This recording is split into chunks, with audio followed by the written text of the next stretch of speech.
Ms. Khan being with us, Chair Khan being with us today. At a speech in Berlin in 2022, Chair Khan told an audience that the challenges facing antitrust today were, quote, the result of a choice made 40 years ago to follow the misguided philosophy of people like Robert Bork. In other words, according to Chair Khan, the prevailing view over the last 40 years, a bipartisan view, shared over more than 20 Congresses, 6 presidential administrations, and adopted and developed by all 50 states in their enforcement, is now somehow wrong.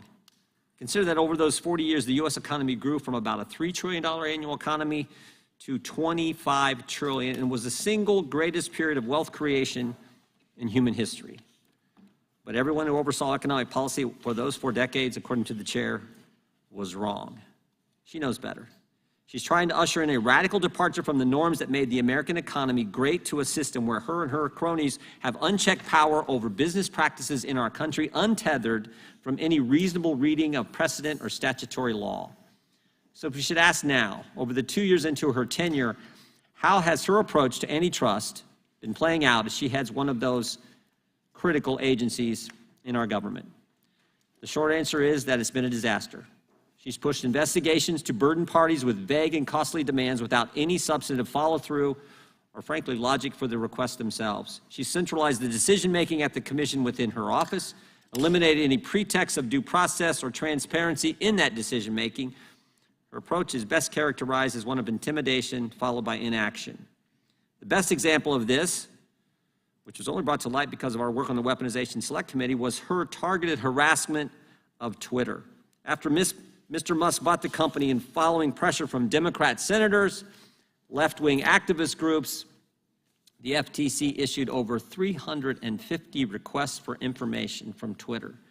These requests included asking for every communication about Mr. Musk inside the company, and most troubling, for information about Twitter's work with journalists, working to shed light on the government-driven censorship practices that existed at, and I think in some cases still exist at big tech. In fact, we got a great court decision last week who talked about this, how pervasive this effort was, and a preliminary injunction from that federal court in the Western District of Louisiana. Just this morning, though, in a filing in federal court, we have learned that the situation is actually even worse than we could have imagined. This wasn't harassment, it was a shakedown. The FTC, as is common practice pursuant to the consent order, required Twitter to hire an independent assessor whose legal obligation is to be truly independent and objective, not for one party or another. Well, it turns out objectivity was not what the Federal Trade Commission was interested in here. Here's what the filing said about Ernst & Young, the independent assessor hired in this matter. Quote, the FTC was so adamant with Ernst & Young conveying that this is absolutely what you will do, and this is going to occur, and you'll produce a report at the end of the day that would be negative about Twitter, that senior Ernst & Young leaders feared that if Ernst & Young resigned as the independent assessor, the FTC would take exception to their withdrawal and create other challenges for Ernst & Young over time. This is not conjecture from Twitter. This is from sworn testimony of the independent assessor in the deposition itself, taken just last month. This is outrageous. This is unacceptable. And it's the kind of behavior that occurs in banana republics, not in the United States of America. And so it's no wonder Chair Khan has no interest in providing information to the people's representatives in the Congress, to the people on this committee when we ask for it. To date, the FTC has not fully complied with a single request for documents from this committee. And because of her mismanagement, not even her own staff is impressed with Chairman Khan's leadership. In 2020, the last year under the Trump administration, 87% of FTC employees agreed that senior leaders maintain high standards. Under Chair Khan, that figure fell to 53% in 2021, has declined even further to 49% in 2022. In 2020, 83% of surveyed FTC employees agreed that they have a high level of respect for the FTC senior leaders. Again, under the chairman, that figure plummeted to 49%. And these numbers were before it was revealed recently that the chair was advised by FTC's Ethics Council to recuse herself from a major case. She did not recuse herself and then appears to have misled Congress about taking that advice. We have a lot of questions today to get through. We look forward to the response from the chairman of the FTC. And with that, I would yield to the gentleman from New York, the ranking member, for an opening statement. Thank you, Mr. Chairman. Mr. Chairman, since you brought up Robert Bork, I must say that I have thought for the last 40 years that the court's unfortunate following of Robert Bork's doctrines, upending all prior understandings of antitrust law, has resulted in a terrible misinterpretation of antitrust law and is directly responsible for the overconcentration of industry and the power of big business in today's economy. Mr. Chairman, yesterday the director of the FBI sat at the witness table for nearly 6 hours, enduring a steady stream of baseless attacks and conspiracy theories meant to fit a far-right narrative that may resonate on Fox News, but that lacks any basis in fact. Today, it is the chair of the Federal Trade Commission's turn to step into the alternate universe that is the House Judiciary Committee under MAGA Republican leadership. Chair Khan, the last time you were here, you sat on this side of this table, helping to reinvigorate this committee's work on antitrust matters, and I thank you for your service to the committee. Unfortunately, I expect that today you will be the target of a barrage of personal attacks and wild accusations about the work of the FTC under your leadership. Republicans will tell us that the Commission is wasting resources, but the FTC has returned over $430 million to consumers under your watch and is vigorously enforcing the laws that Congress has entrusted to it. Meanwhile, it is the House Republicans who have wasted untold congressional and staff and agency staff resources and millions of dollars in pursuing a fruitless search for evidence of misconduct at the FTC. The majority will also argue that the FTC's investigation into Twitter was politically motivated and conducted at the behest of congressional Democrats. This argument also has no basis in fact. Twitter has been in trouble for failing to adequately protect the privacy of its users for more than a decade. It has been subject to a consent decree on this topic since as far back as 2011. It came under a second consent decree last year, and given the haphazard conduct of its new owner, it may very well be subject to new scrutiny today. It is the FTC's duty to review compliance with these consent decrees, particularly when, as occurred last year, there are credible concerns that user data may have been compromised when the majority of its legal and engineering staff was fired. This work has nothing to do with the new owner of the company and his political views. Protecting user privacy is not political. Rushing to defend a company at all costs and investigating the agency that attempts to hold that company accountable merely because the new owner shares your political views is another matter. Ultimately, Chair Khan, you will face attacks today because you are doing your job, and that is what threatens Republicans the most. The Federal Trade Commission was created and charged with enforcing antitrust and competition laws to respond to a rise in consolidation across the market in the early 1900s. It helped bring down the trusts and lessen monopoly power, which strengthened the economy and helped support the formation of a strong middle class. Unfortunately, in recent decades, the executive branch took a radical turn away from enforcement of the antitrust laws that kept us safe and prosperous for nearly a century. That failure led to massive consolidation across the market that gave rise to a handful of dominant companies with the power to squash competition. The rise of monopolies and monopsonies in several fields was a boon to the corporate class, but it has been devastating to consumers, workers, and small businesses. This began to change when the Biden administration announced several steps to reinvigorate the enforcement of federal antitrust laws. By faithfully interpreting the original intent of the antitrust laws and the FTC Act to ensure fair competition and prices, the administration has announced that the party is over for large and unfettered corporations. And although most Americans welcome this change, and indeed our economy is booming and unemployment is at a historic low, the commitment to enforcing these laws has raised alarm among our Republican colleagues, so they have taken aim at your agency and the important work the FTC does to protect consumers and promote competition. I hope that my Republican colleagues will find it within themselves to put their baseless and often personal attacks on pause long enough to listen to the importance of your mission. In any event, I appreciate your appearing here today, and I appreciate the valuable work of the FTC. I look forward to your testimony, and I yield back the balance of my time.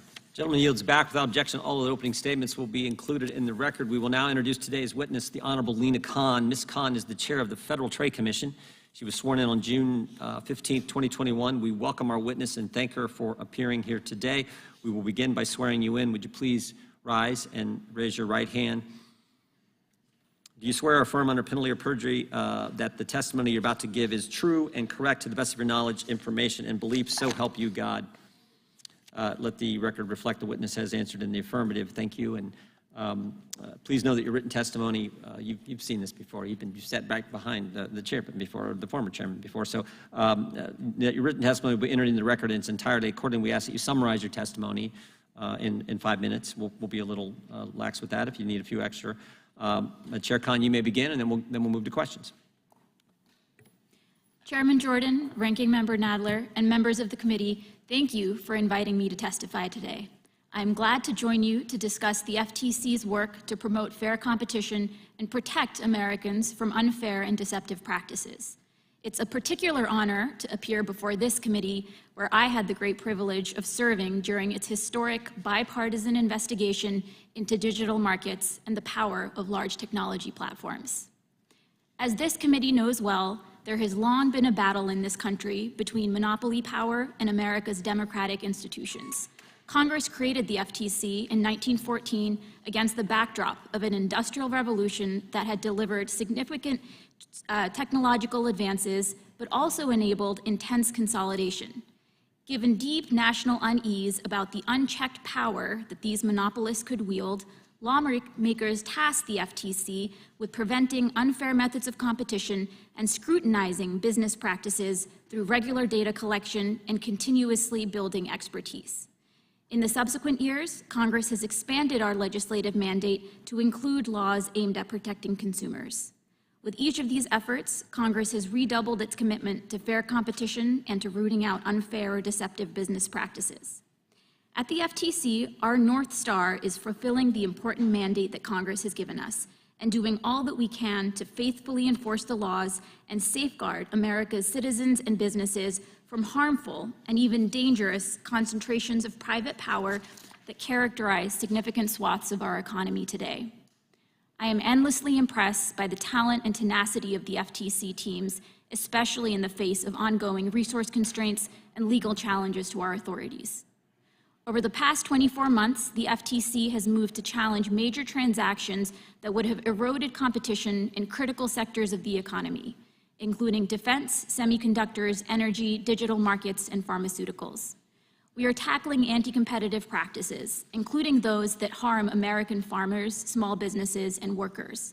Last year, the FTC and a bipartisan coalition of 10 state attorneys general charged the 2 largest pesticide manufacturers with unlawful schemes that prevented farmers from having access to cheaper products, costing them billions of dollars. In January, the FTC proposed a rule that would ban employers from imposing non-compete restrictions that lock in workers and collectively depress their wages by up to $300 billion, while also depriving startups and businesses of the employees they need to expand and compete.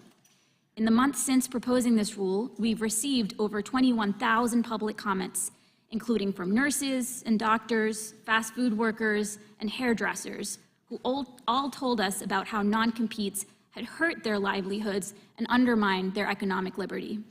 Already, several enforcement actions by the FTC have led firms to drop non-compete restrictions imposed on thousands of workers.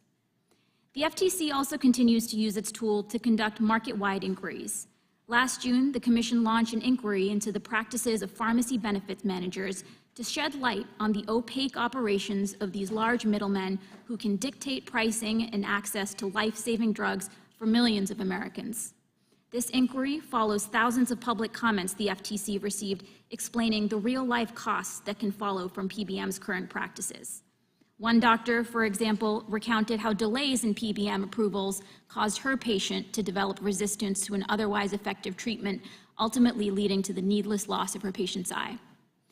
In addition to these critical areas of work, we are redoubling our efforts to protect Americans' privacy and combat fraud, while also activating additional authorities that Congress has given us.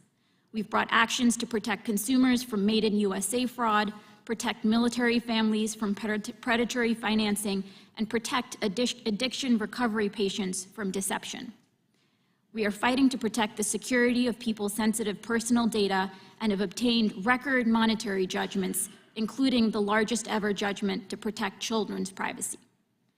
The Commission has also proposed rules to address some of the most widespread scams, like government impersonation fraud, Made in USA fraud, and fake online reviews. The agency is tackling junk fees plaguing American consumers and scrutinizing dark patterns that trick people into incurring unwanted charges or surrendering sensitive data.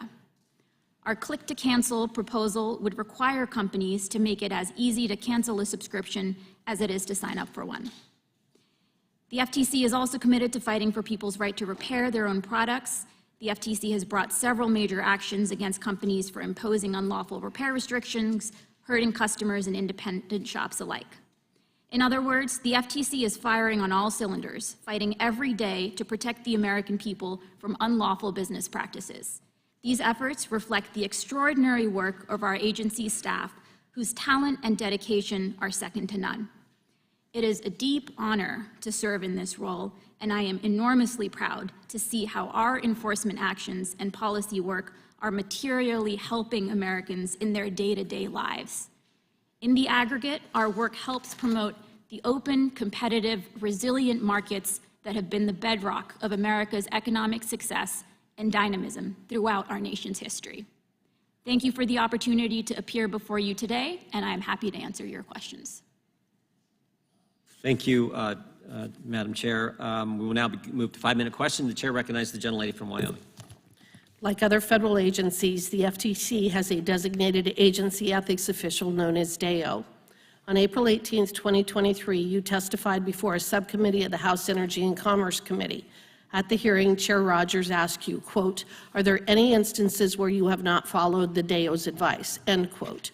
You responded no, and you followed up by saying that you, quote, "have consulted with the DAO and taken actions that are consistent with the legal statements that DAO has made," end quote.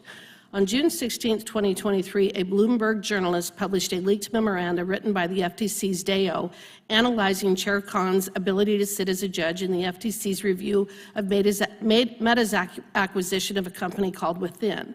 According to the ethics memoranda, the DAO, quote, recommended you recuse to avoid an appearance of partiality concern pursuant to federal ethics regulations. Do you believe that you were completely honest and forthcoming with Congress when you asked if there were, quote, any instances where you had not followed the DAO's advice, and you answered no? Yes or no? Yes, Congresswoman. Okay. In the letter that you sent to this committee yesterday evening, you claim that you received only oral advice from the DAO, but never saw the leaked memo until after you decided not to recuse yourself.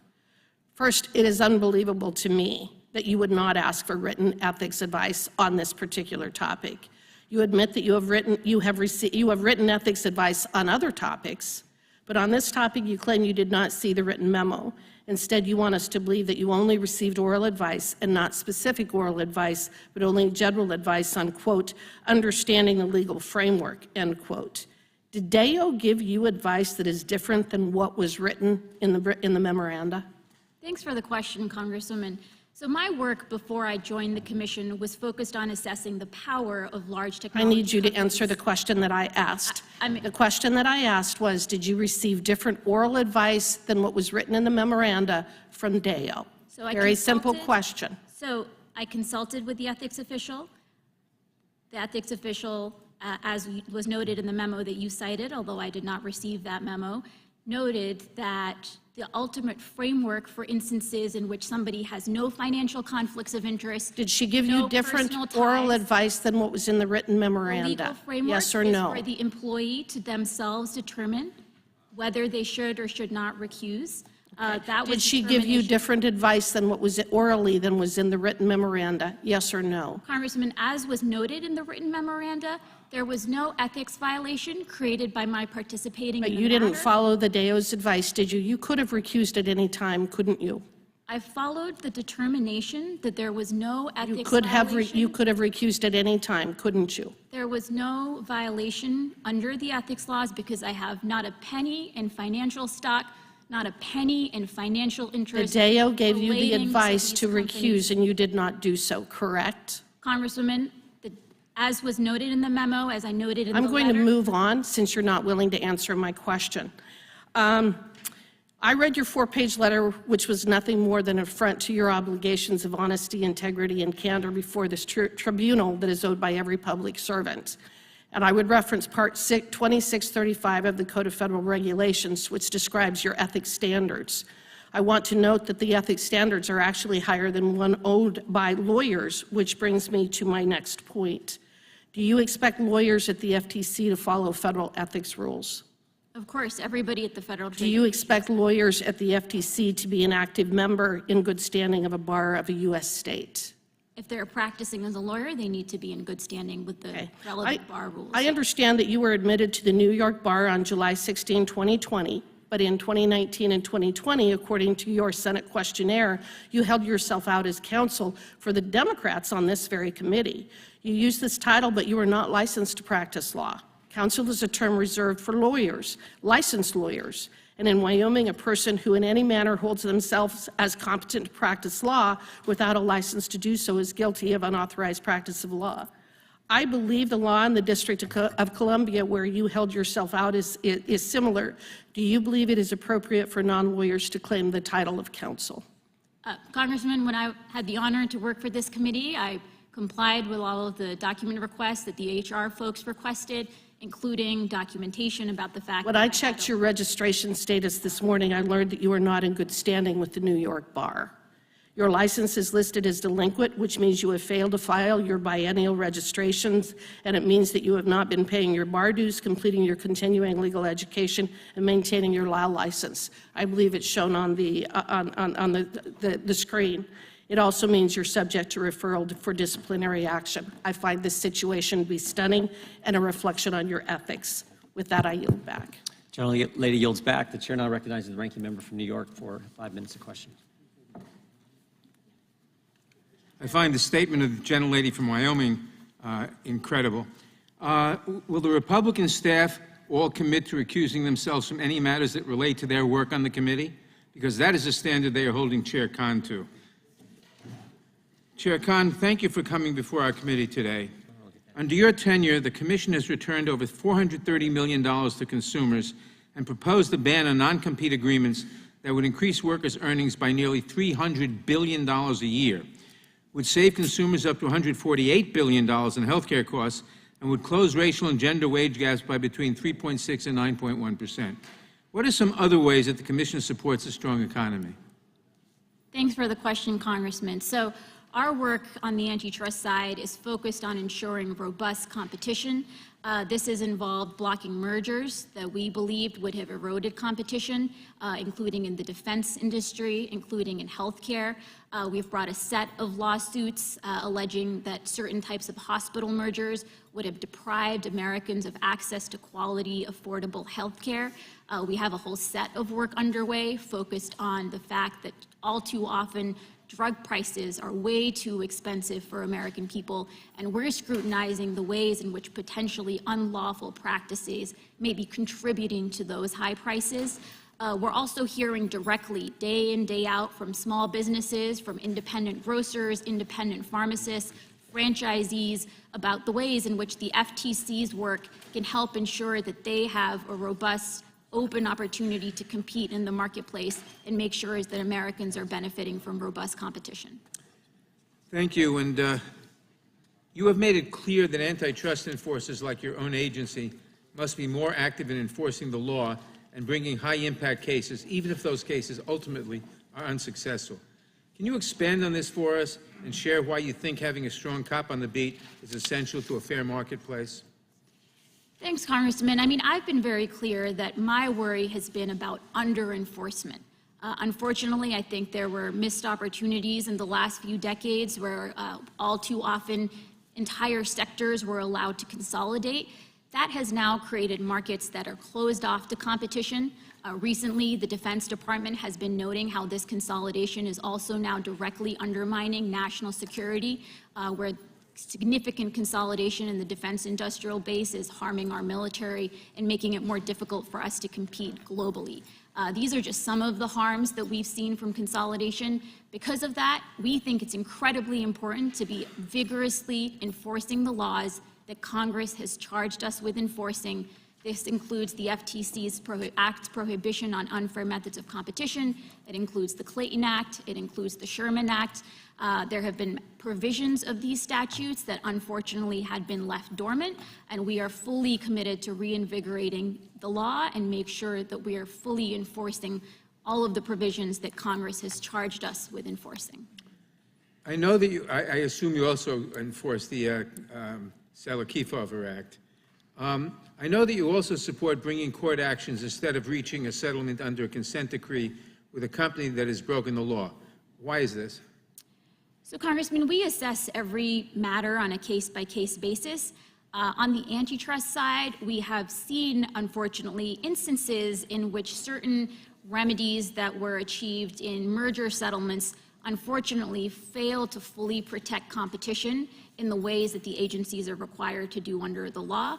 So certain behavioral commitments that firms made or certain divestitures really fail to preserve the competition that we're charged with safeguarding. As a result, we're learning from that experience and adjusting and modifying where needed. In some cases, that means bringing a lawsuit if a remedy that's being offered we don't believe will fully resolve the underlying competitive harms. In other instances, it means really improving and strengthening and tightening up the remedies that we are achieving. So it really depends on a case-by-case basis. Thank you. Despite claims from the majority that you did not follow ethics guidance, we know for a fact that under the law you have no conflicts of interest that would require you to recuse yourself, correct? Correct. And indeed, the designated ethics official instructed you correctly that the decision to recuse yourself was a personal one that you are charged to make, correct? That's right. And you also spoke with the General Counsel's office, who also stated that you do not have a conflict of interest that would require your recusal, correct? That's right, correct. And you do not own any stock in any corporation or have any personal ties that would require you to recuse yourself, correct? I have not a penny in any individual firm stock, correct? The Federal Trade Commission plays a critical role in protecting consumers, ensuring competition, and enforcing the laws we have entrusted to it.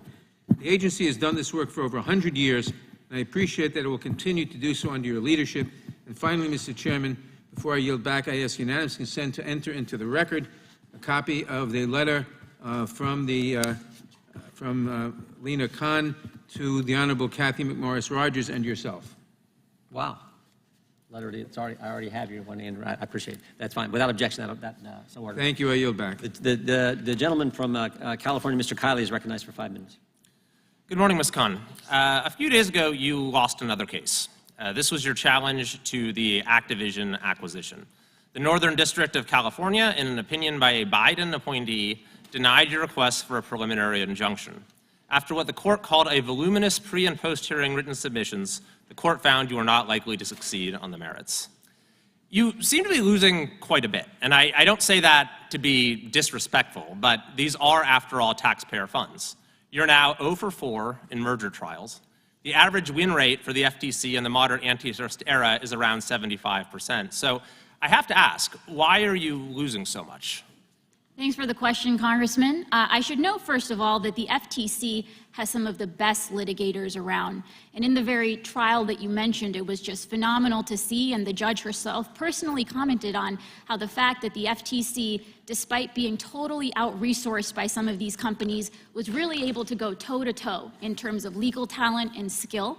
And I'm enormously proud of our litigators. Well, I'm not sure the taxpayers are going to take much, delight in the legal talent and skill of enforcement actions that cost great taxpayer dollars and end in defeat. So the question is, why is your track record so poor when it comes to actually winning cases? Congressman, we've had significant success in the courts. There are a whole set of matters, including our case against Martin Shkreli, where the court found resoundingly in the FTC's favor, also banned Martin Shkreli for life from the pharmaceutical industry. We also had... Okay, so you're 0 for 4 in merger trials. And so when I was trying to figure out what's going on here, I found maybe a clue in an article from the New York Times, December 7th, 2022, which reported comments you made at a conference where you said this. You said, if there's a law violation and agencies think that current law might make it difficult to reach, there's a huge benefit to still trying. She added that any courtroom losses would signal to Congress that lawmakers need to update antitrust laws to better suit the modern economy. I'm certainly not somebody who thinks that success is marked by a 100% court record, you said. So this raises the question, Chair Khan, are you losing on purpose? Congressman, the key clause in the quote you mentioned was if there is a law violation. We only bring cases when the facts before us lead us to believe that there is a law violation under the existing laws. On the merger front, there are a whole set of cases where we've won, including in instances where the parties abandoned and walked away after Okay, the you're 0 for 4 in merger trials. So complaint. what did you mean when you said that any courtroom losses would signal to Congress that lawmakers need to update the antitrust laws? What does that mean? So there is an institutional dialogue, right, between enforcers, between Congress, between the courts. There's a century worth of antitrust back and forth between the agencies, between Congress. This very committee in the 1950s determined that the agencies were not bringing the types of cases that Congress was worried about in terms of monopoly power. Okay, but you're actually bringing the cases. You're losing because you don't have the authority that you want from Congress. So this is how you think you're going to persuade Congress to give you more authority, is by exceeding the authority that you now have? Congressman, again, we only bring lawsuits where we believe there is a law violation, given the facts and the law at hand. We fight hard when we believe that there is a law violation, and unfortunately, things don't always go our way, but we make determinations But about are you whether bringing to cases appeal. that you expect to lose? Could you repeat Are that? you bringing cases that you expect to lose? Absolutely not. Okay, well, your track record seems to suggest otherwise. Let's look more closely at the Activision decision, though. The court first noted that in an attempt to lower your burden, you essentially made up case law. You couldn't find anything actually that's the courts have provided in terms of precedent, so you cited to your own FTC decision as precedent. But irrespective of the legal standard, the court, you probably wouldn't have won under any standard, because the court said this, that the FTC has not raised serious questions regarding whether the proposed merger is likely to substantially lessen competition, not raised serious questions. The court also rejected not only rejected your assertion of a likely anti-competitive effect, but found just the opposite, that the record evidence points to more consumer access. So why should Americans have faith in your judgment when this Biden-appointed judge says you are so far off the mark? Congressman, this matter is still pending before the FTC in administrative adjudication, so I'm just going to be limited in what I can say about the merits. Our complaint lays out the staff's view of what this merger would result in and why that would be a law violation. But the judge roundly rejected it and said there weren't even serious questions, and now having lost, you're spending even more taxpayer money on an appeal that you're even less likely to win, because the appeals court is going to defer to the trial court's findings of fact in this very fact-intensive matter. So why are you spending even more taxpayer resources pursuing this appeal? So I can say again, this was a staff recommendation. I can say it a general matter. Staff always looks closely at an opinion and looks at whether there are certain errors in law that they believe are worth appealing on. Those are in general the types of determinations that go into whether the FTC ends up appealing. Gentleman's time has expired. The chair now recognizes the gentleman from Tennessee. Thank you, Mr. Chair. Chairman Khan, I thank you for being here and for putting up with some of the questions you have been asked. Yesterday, FBI Director Wray sat here for almost 5 hours and put up with continual questions attacking his patriotism, his judgment. It was really amazing, the hypocrisy that was shown. The issue was weaponization of the FBI, and yet every member of this panel who was here on January 6, 2021 knows that the government was weaponized on that day, as I said, nuclearized, to take over the government, to overthrow the government, in contradiction of the oath of office that each of us had taken, and that we've learned that certain members of this committee went and met with Donald Trump, and that they were participating in the overthrow of our government, the nuclearization/weaponization of our government. And yet they had the chutzpah, the audacity, the lack of integrity to question Ray's judgment, and went on and on. And I was sorry, I came in here today and I'm Is the gentleman accusing us of a lack of integrity? Mr. Chairman, if you would ask whoever it is to shut up.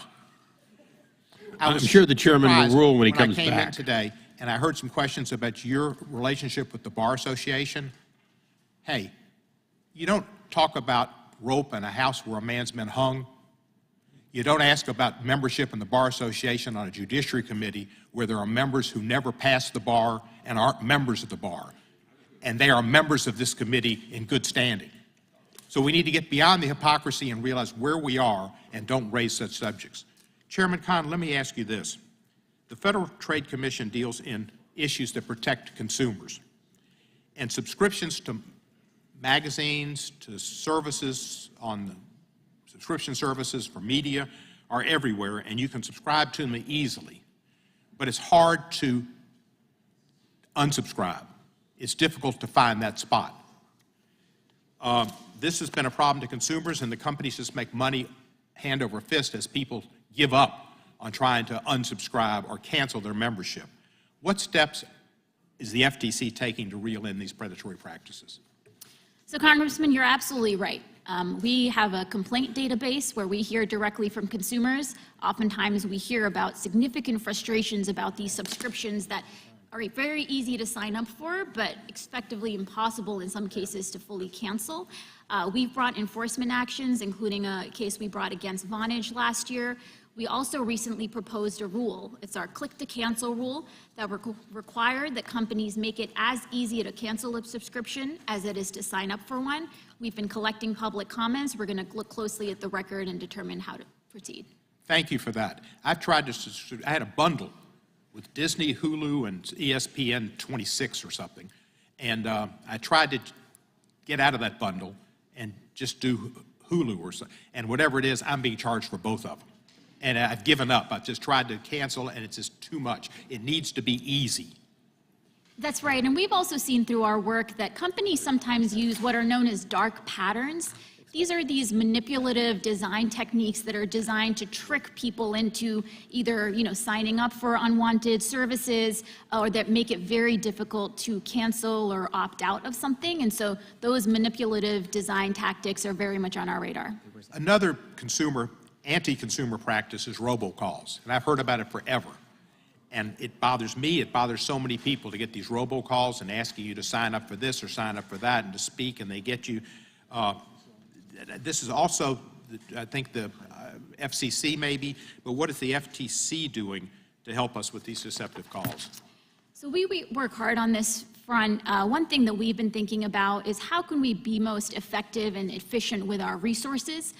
We've been looking upstream at the voice over internet protocol providers who sometimes are helping facilitate or enable these robocalls, and so we've brought a whole set of enforcement actions against them in order to have a more deterrent impact and really protect consumers from these unwanted calls. And have you tried to encourage or help companies that the public where antitrust actions could give them more choices and better prices?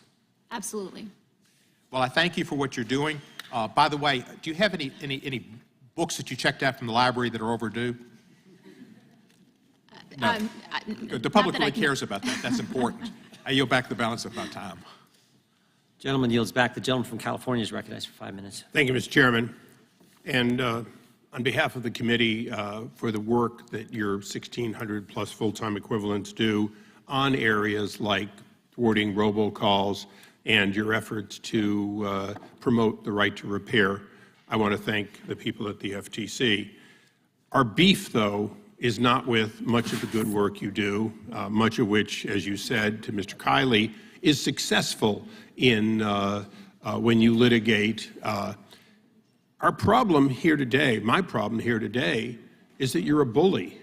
You have $500 million to spend, and you choose to spend it promoting a policy that when you were a staffer sitting behind us, you seem to be very much into it. I believe you've taken the idea that companies should have to be less competitive in order to merge, that every merger has to be somehow bad for the company and good for the consumer, a standard that cannot be met. I will take, for example, Illumina, a situation in which they have had the audacity to tell you that a company that they spun off but still held major assets in, that asked to be reacquired so that a breakthrough non-competitive drug, a technology of detection of cancer could be promoted more quickly, one which has no current competitor, one which is not on the market. And yet you decided that a company with a market cap of about 10%, that of Pfizer, somehow would be anti-competitive if it assimilated a new, took on something that would be new, that it had helped internally produce before spinning it off. You're failing in that, you're going to fail. You then took on Microsoft. Microsoft's a big company. Everybody up here seems to want to beat on anyone that has over $1 trillion market cap. And when you served on the committee, you were big on, if you were over $1 trillion, we need to break you up or stop you. However, that merger that you lost the other day is one in which a protected market that Sony enjoys in Japan, a company that is already larger, needs competition. The reality is, we are a global market, and you are thinking only of who you want to go after for some reason. And I cannot find your logic, and I believe that it begins at the top. When you blamed your staff and said staff decisions, shame on you. The fact is, you run this organization, and its left turn came when you took over, not with the staff that many of whom would have already been there. Now, one of the things that beyond Illumina that gets me is, and this is my question to you, if cancer patients die because you had blocked the merger, which you didn't because they went forward over your objections and will continue to fight you, if cancer patients die because they don't have the money to bring this technology forward, where is the consumer benefited? And I know that you're going to say, Illumina is currently pending, we're still working on it, I can't answer. It's interesting, you can answer yes or no to the Democrats, but you can never answer simply to us. But I'll give you a chance. If something is not on the market, and an organization of two companies say we want to merge to bring something to the market, where does the FTC see anti-competitiveness? Briefly, if you can answer.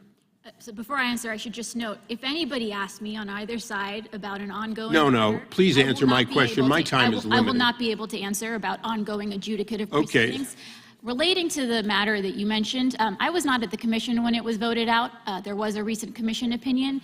In that opinion, we lay out our view, that was voted out unanimously, we laid out our view about how the antitrust laws apply in nascent markets. There is significant case law around how it's incredibly important to be protecting competition, not just in well-established markets, but especially in nascent markets. So let's go back through this. Your opinion, the opinion whether you inherited it or not that you seem to bear, is that in the future there could be a failure to have competition in a market that has not yet occurred.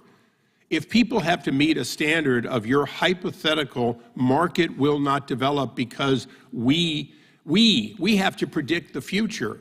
If your ability to predict the future is so good, how is it you could not predict that you were going to lose 4 out of 4 cases? How is it you can predict the future of markets when, in fact, the stock market can't even do it? I would contend that you have overstepped your boundaries and your $500 million budget is being wasted. And I, for one, will not support your $160 million increase as long as you do not stick to those things which you do well, which the FTC has a responsibility, and for those robocalls that, in fact, you have never managed to stop. And with that, I yield back. Gentleman yields back. The gentleman from Georgia is recognized. Thank you, Mr. Chairman, and I want to commend my colleagues on the other side of the aisle in the 118th Congress in diversifying the membership on their side of the aisle, but frankly, we haven't done enough. They have not done enough. They can't do enough at this point. And it reflects in the treatment that a witness such as yourself, Chair Khan, receives from this committee. When a witness comes in, sitting solo at that table in front of all of these interrogators, it's a daunting look. The American people can see it, and when we treat a witness who looks like you with the politics of personal destruction, and when we only attack witnesses who look like you with allegations of incompetence and a lack of ability to lead their agency, it's indicative of the need for this committee to reflect what the American people look like. And I want to appreciate you today for withstanding what you have had to endure thus far, and we've only begun. But I will say this, Chair Khan, Americans rely on regulations to protect consumers and workers in this country, and the Federal Trade Commission should be as aggressive in its enforcement as the circumstances dictate. Today in America, there are only 4 large corporate conglomerates that control the market for beef, pork, and poultry. Consolidation in the meatpacking industry shows up at the grocery store, resulting in inflation for consumers and, at the same time, coincidentally, record high profits for the corporate conglomerates who are soaking those profits from the American people. A single company controls most of the web searching, and a single company controls nearly half of all e-commerce. That's too much power in the hands of too few corporations. And they can hike prices with little recourse. They control vast amounts of personal data, and consumers are being squeezed by consolidation in almost every aspect of the marketplace, from food production to hospitals. So I'm glad to see that you are using your position to strongly enforce antitrust laws to ensure fair competition and prices. Moreover, we're lucky to have an FTC chair who does not have personal or monetary conflicts of interest that would require her to recuse herself from cases involving big tech companies. That is a good thing. Because of that, Chair Khan is able to lead an agency that is properly investigating companies like Amazon, Meta, Facebook, and Twitter. And I'm glad that we do not have the fox guarding the hen house, that we instead have an FTC that is actively working to protect American consumers. Now, I want to ask you, Chair Khan, pharmacy benefit managers manage prescription drug benefits on behalf of large insurers, large employers, and other payers. However, this middleman role allows PBMs to artificially inflate the prices of drugs that individuals must pay for critical medications, resulting in consumers having to pay almost 20% more for generic drugs. And the market for PBMs is an area of the market that is highly consolidated, with just 3 PBMs controlling 79% of the market. What can the Commission do to ensure the market for pharmacy benefit managers is competitive and fair so that Americans can afford their prescription drugs? This is an area where we're looking very closely. We issued a policy statement last year unanimously noting some of our concerns in the pharmacy benefit management space. In addition to the consolidation that you mentioned, we've also seen vertical integration. So these PBMs have also now expanded into insurance. Sometimes they're competing with the very pharmacies that are dependent on them. We've heard that that can create conflicts of interest.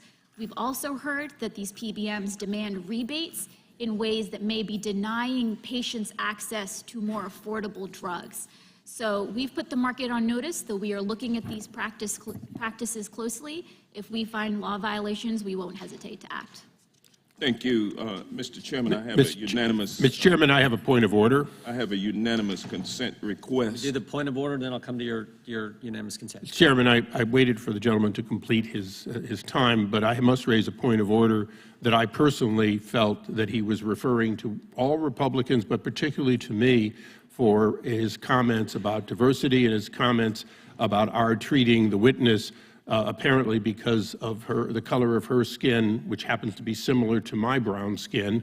And I would ask that that portion of his testimony be taken down as inappropriate and argumentative to and making a racial slur against myself and other members of the Congress, who, by the way, yesterday treated what I would call a very white man of a greater age. Is this a very point of order, similarly. Mr. Chairman, or is this a speech? I don't think the gentleman's point of order has been stated in a timely fashion. It's supposed to happen right after the statement. Then I withdraw my point of order, but not my objection.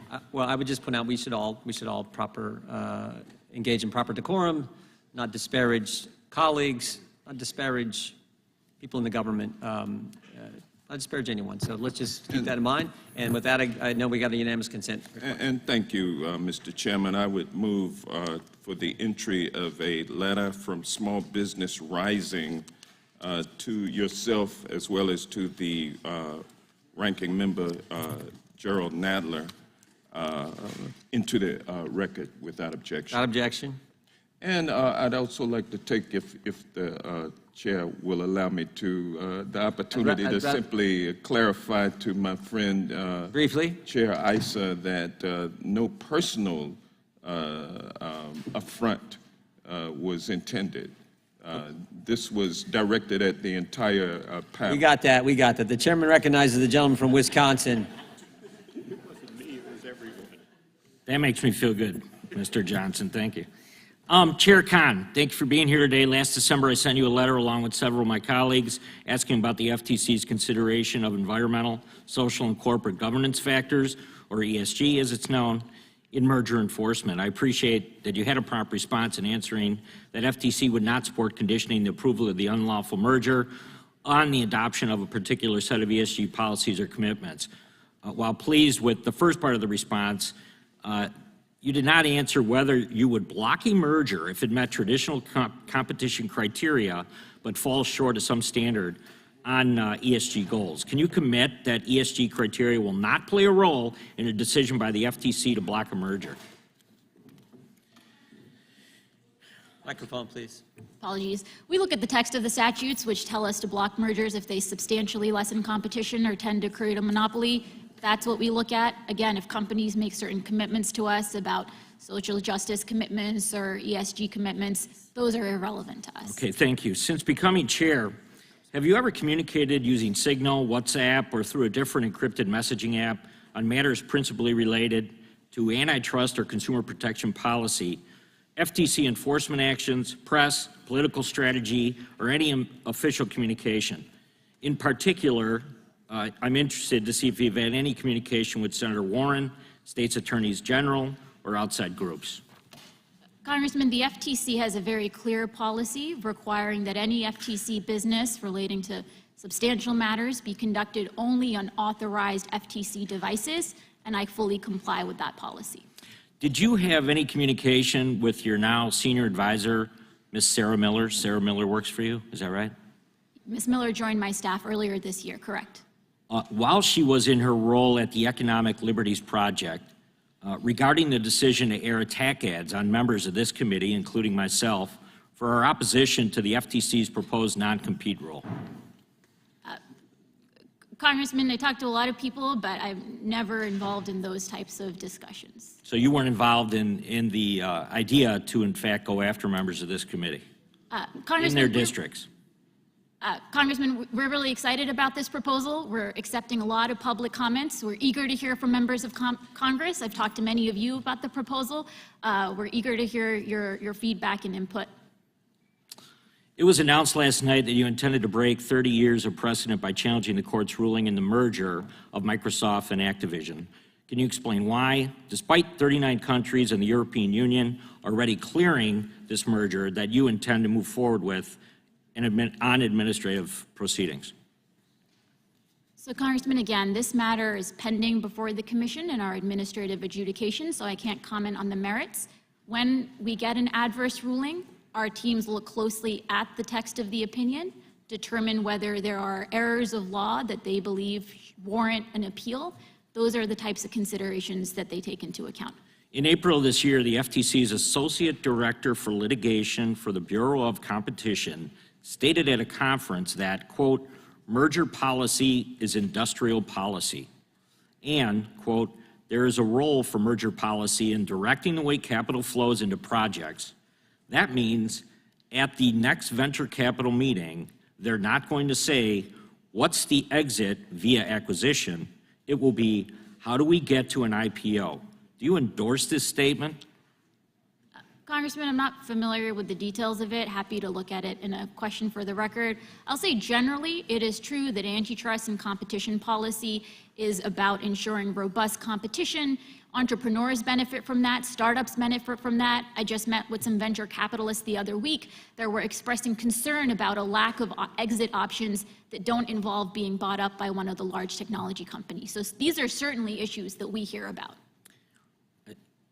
I think the issue for myself and many of my colleagues has been that the way you're running the FTC, that you're not simply trying to kill deals in the boardroom, you're also killing small businesses still in the crib.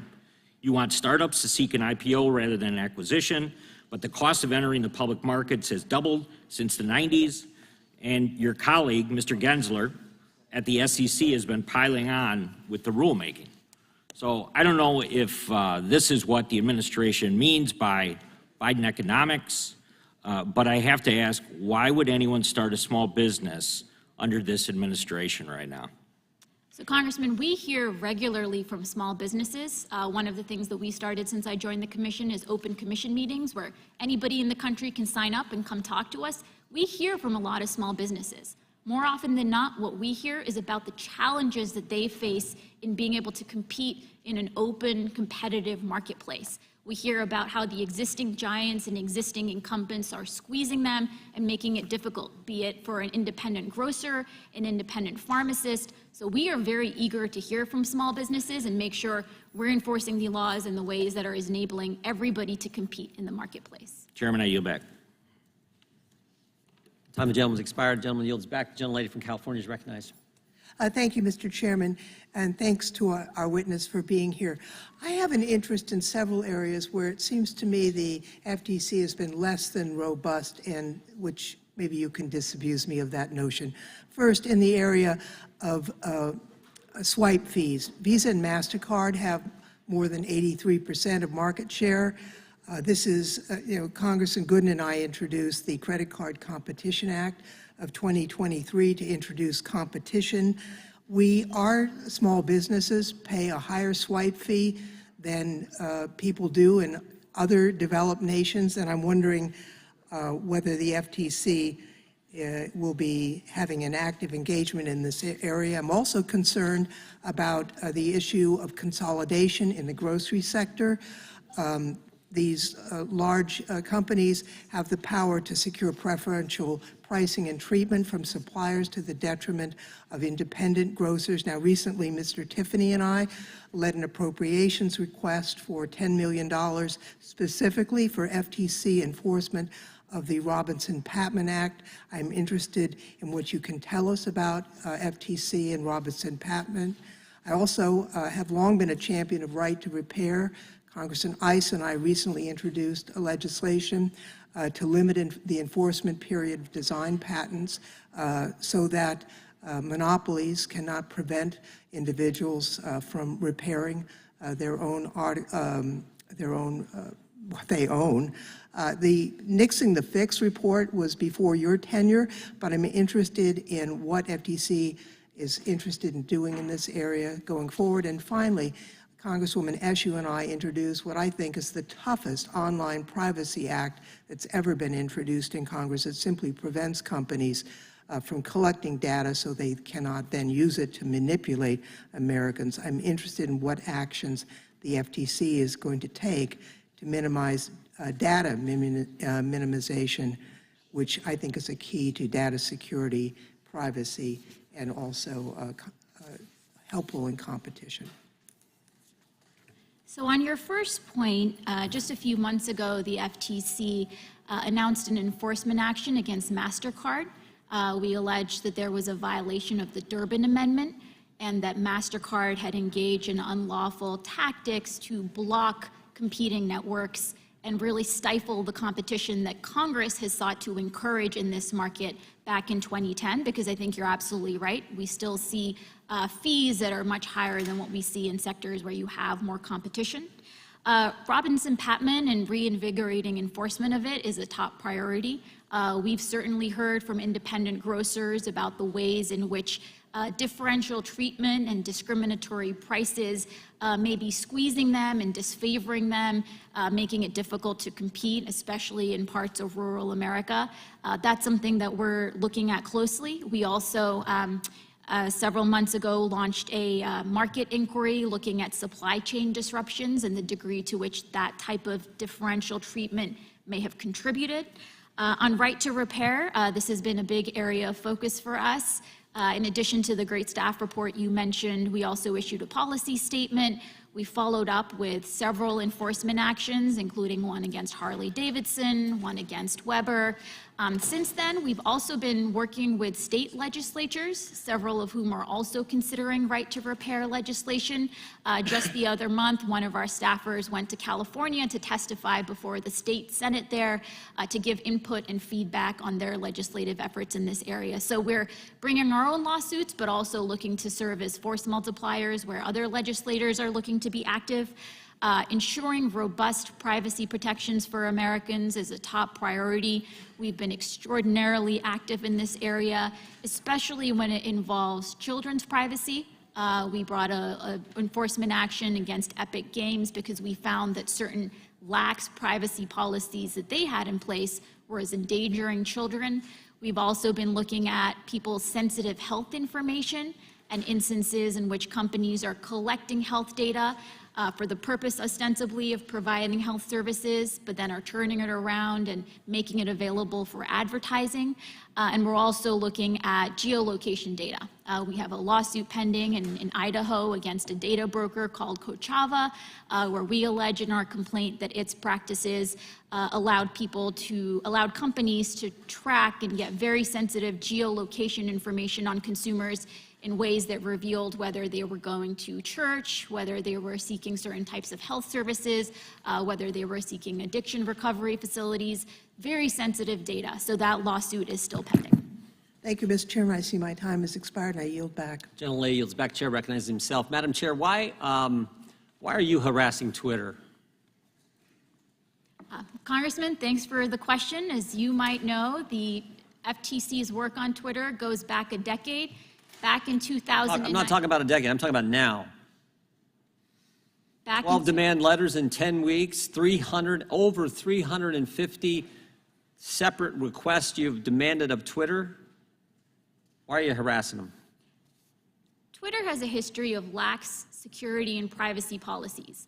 You've asked for every single communication relating to Elon Musk, not communications that he just sent to someone or communications he received, but any time he's mentioned. That actually seems more than harassment. That seems like almost an obsession. Why such an intense focus? So, Congressman, again, it was found that Twitter's lax privacy policies allowed unauthorized users to co-opt Twitter accounts, including that of Fox News. Subsequently, Twitter voluntarily entered into a consent order with the FTC. Here's what you wrote in December. Madam Chair, here's what you wrote in December. Identify all journalists and other members of the media to whom Twitter has granted access since Musk bought the company. You want to know the name of every journalist a private company has talked to? Think that's consistent with the First Amendment?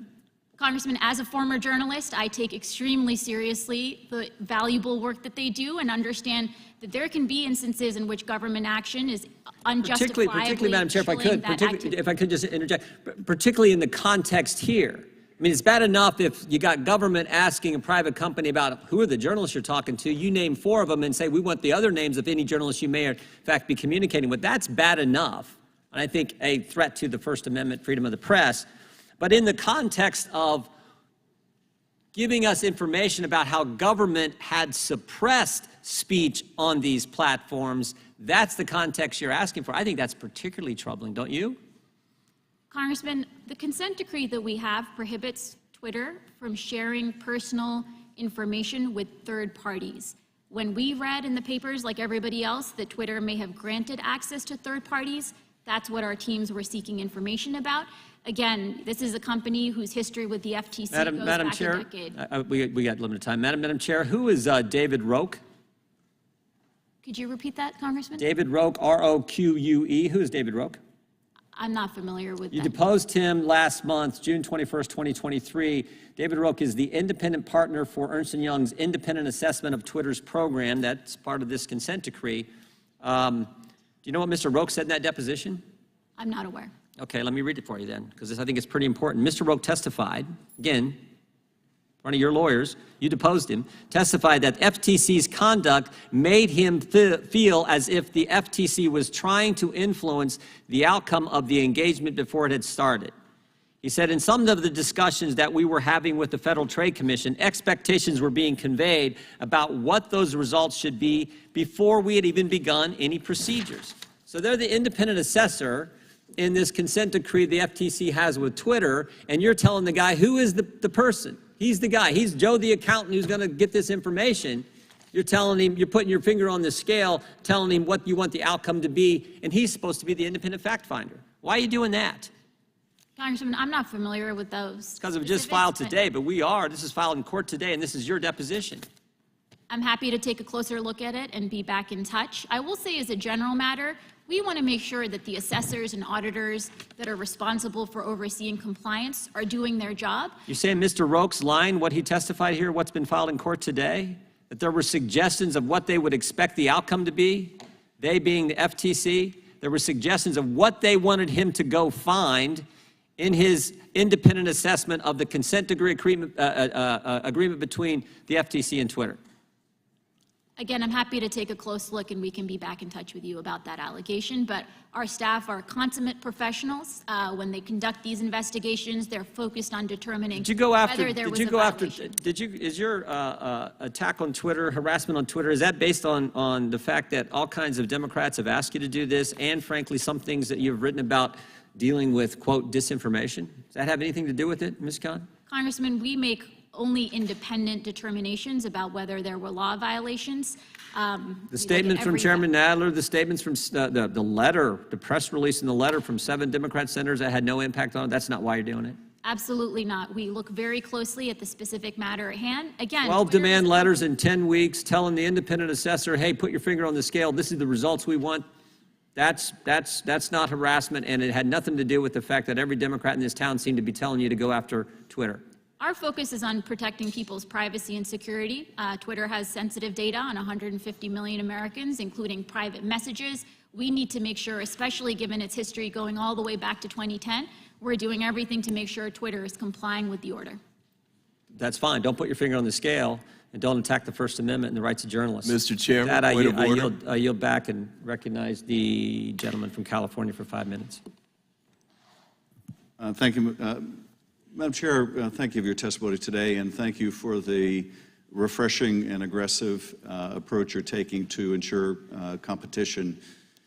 In my view, we have reached a dangerous point in this country where there has been a tremendous concentration of corporate power at the expense of working families. The challenge we face today is not that people aren't working. People are working. The problem is they're not making enough to get by. And part of that is the result of this concentration of power in corporate hands, the likes of which I don't think we have seen in our history. So I appreciate the work that you're doing. I want to ask you in particular about an issue I've written to you about that concerns me, and that is consolidation among the large grocery stores, the large grocery chains. This has the potential of not only having an adverse impact on price, but also having adverse impact in the form of job losses, in the form of creation of food deserts impacting communities. I would, if you're able to share your thoughts in terms of that particular merger, great. If you're not, I would ask more generally what you're looking at in terms of impacts and also vis-a-vis the narrowness of the doctrine that focuses only on consumer prices. Would that prevent you from looking at other criteria, such as the impact on communities and the impact on workers? So we seek to take a 360 view to make sure we're fully understanding how a particular merger may be lessening competition in ways that are harming consumers, but that may be hurting suppliers. In the context of grocery mergers, we really take care to make sure we're looking at all sides. As you noted, there is a pending investigation that Kroger Albertsons have disclosed. The FTC is looking at their proposal.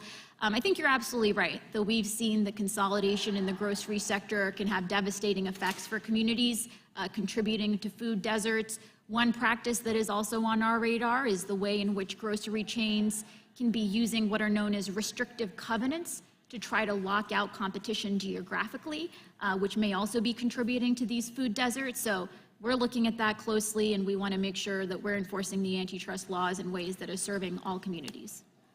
Well, I appreciate that. I have grave concerns about the Kroger-Albertsons merger and the impact on the communities that I represent and many others throughout California and the country in terms of impact on workers, on prices, and on communities. Let me just turn to the issue that the chairman was just raising with you. You didn't get much of a chance to elaborate on the privacy and security problems at Twitter and how they could impact the privacy of millions and millions of Americans. I'd like to give you that opportunity because I'm both concerned with the enormous proliferation of hate speech on Twitter, the firing of many of the individuals charged with security at Twitter, and what impact that has on the rise of hate, but also on the decrease in security and privacy of people's data at Twitter. So again, we're squarely focused on the privacy and security implications of any decisions that may be made. As I noted, Twitter's history with the FTC goes back over a decade, where serious security and privacy lapses led to personal information being compromised. As you noted, Twitter today also has access to deeply personal sensitive information. In 2022, we entered into a revised consent order because we found that Twitter, unfortunately, had been in violation of the prior consent order. Whenever we have repeat offenders at the agency, we're always thinking very hard about what we can be doing to prevent repeat violations. Our revised order has even tighter privacy and security provisions. It was voted out unanimously at the Commission, and we'll continue to make sure that our orders are being followed and that companies are protecting people's privacy and security. Well, I appreciate that, and I'd also like to ask unanimous consent to enter in the record a couple articles, one from Gizmodo, Elon Musk, king of censorship, 10 times the free speech abolitionist silenced Twitter users, and also an article from Rest of the World, Twitter's complying with more government demands under Elon Musk, which includes Twitter's self-reported data shows that under Musk, the company has complied with hundreds more government orders for censorship or surveillance, especially in countries such as Turkey and India. It requests consent to enter Without those on the objection. record. Thank you, Chairman. I yield back. Gentleman yields back. The gentleman from Colorado is recognized. I thank the chairman. Chair Khan, thank you for being here. Do you own stock in Apple, Amazon, Facebook, or Google? No, Do you own stock in any of the competitors to those companies? I do not. Do you know that the ethics official who requested that you recuse yourself from any activities involving Facebook owned stock in Facebook? I learned about that, yes. Do you know how much it costs to buy Congress? Well, big tech does. They spent $250 million against the bills that passed out of this committee last Congress. They spent money lobbying. They spent money on advertising in members' districts. They spent money with third-party think tanks. They spent money that no other effort in recent memory certainly has been spent. And it's not just the money that they spent, but on lobbying, for example, Meta spent, and I call it Facebook, $20,070,000, Amazon $19,320,000, Alphabet $11,770,000. Apple, $6,500,000. But it's not just the money that they spent on lobbying and those activities. On June 18th, 2021, just 5 days before the markup hearing of the big tech bills in this committee, Paul Pelosi, Nancy Pelosi's tech investor husband, bought 4,000 shares of Alphabet via a call option in which he promised stocks at a later date at a price of $1,200 a share. A month later, now this is after we've passed the bills, but Nancy Pelosi, the Speaker, sent Steny Hoyer, the Majority Leader, to the press to tell the press that these bills were not ready for the floor. A month later, the stock price rose to over $2,500, making Paul Pelosi $5.2 million richer without spending a penny. Speaker Pelosi's office, it should be noted, issued a statement denying any involvement or prior knowledge of the transaction. The fact remains that she refused to bring to a vote on the House floor those bills that resulted from an 18-month-long investigation. We had last year, as a result of Congresswoman Jayapal's efforts and my efforts and some other efforts, a stock ban in the House, a ban that would prohibit members from buying individual stocks. You probably also don't know that more than 50 members of Congress bought stocks in pharmaceutical companies during the COVID crisis when Congress immunized, a good term, I guess, to use during the COVID crisis, immunized pharmaceutical companies if there was any problems with the vaccines that they created. But we can't pass a stock ban, but we can call you into Congress and suggest that somehow you shouldn't be involved in activities involving some of these companies because you wrote a law review article.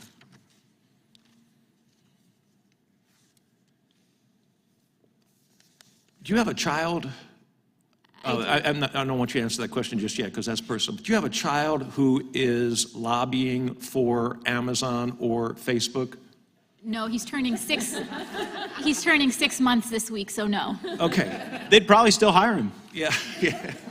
If they thought they could influence you, they would hire your child at 6 months old because, in fact, they've hired Senator Schumer's daughters to lobby for them.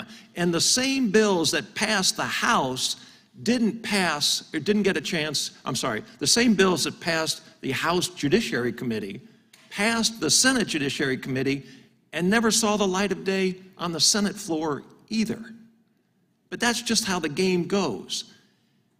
You're well aware of the need to update the antitrust laws concerning the new economy that we are facing. And I'd just like you, if you could, briefly to explain what is the need? Why is it so difficult to apply antitrust laws written at the turn of the last century to the new economy? Thanks, Congressman. So there is antitrust doctrine on the books that has embedded within it certain economic assumptions about how certain markets work, about what types of incentives businesses face.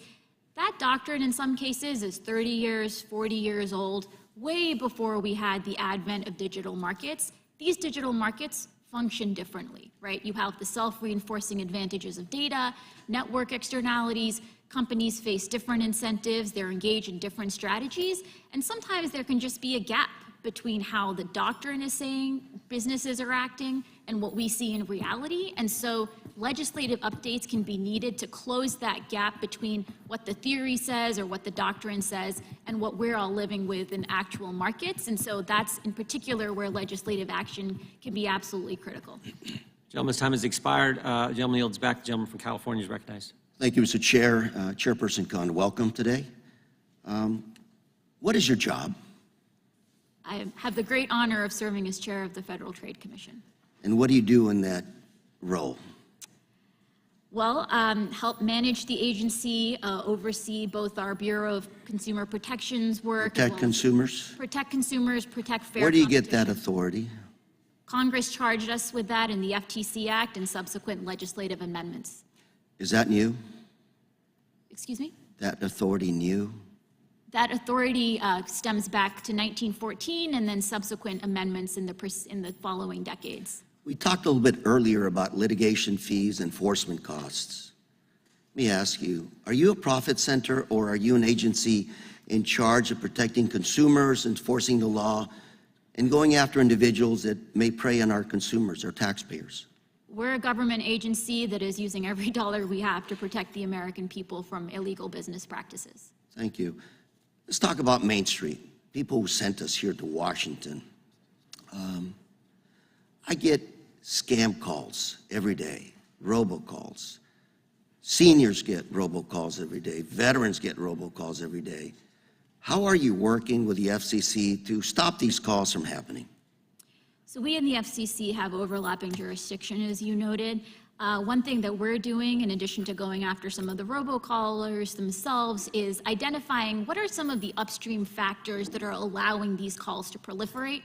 Sometimes these calls are originating from other countries in ways that can make it difficult for us to go directly after them.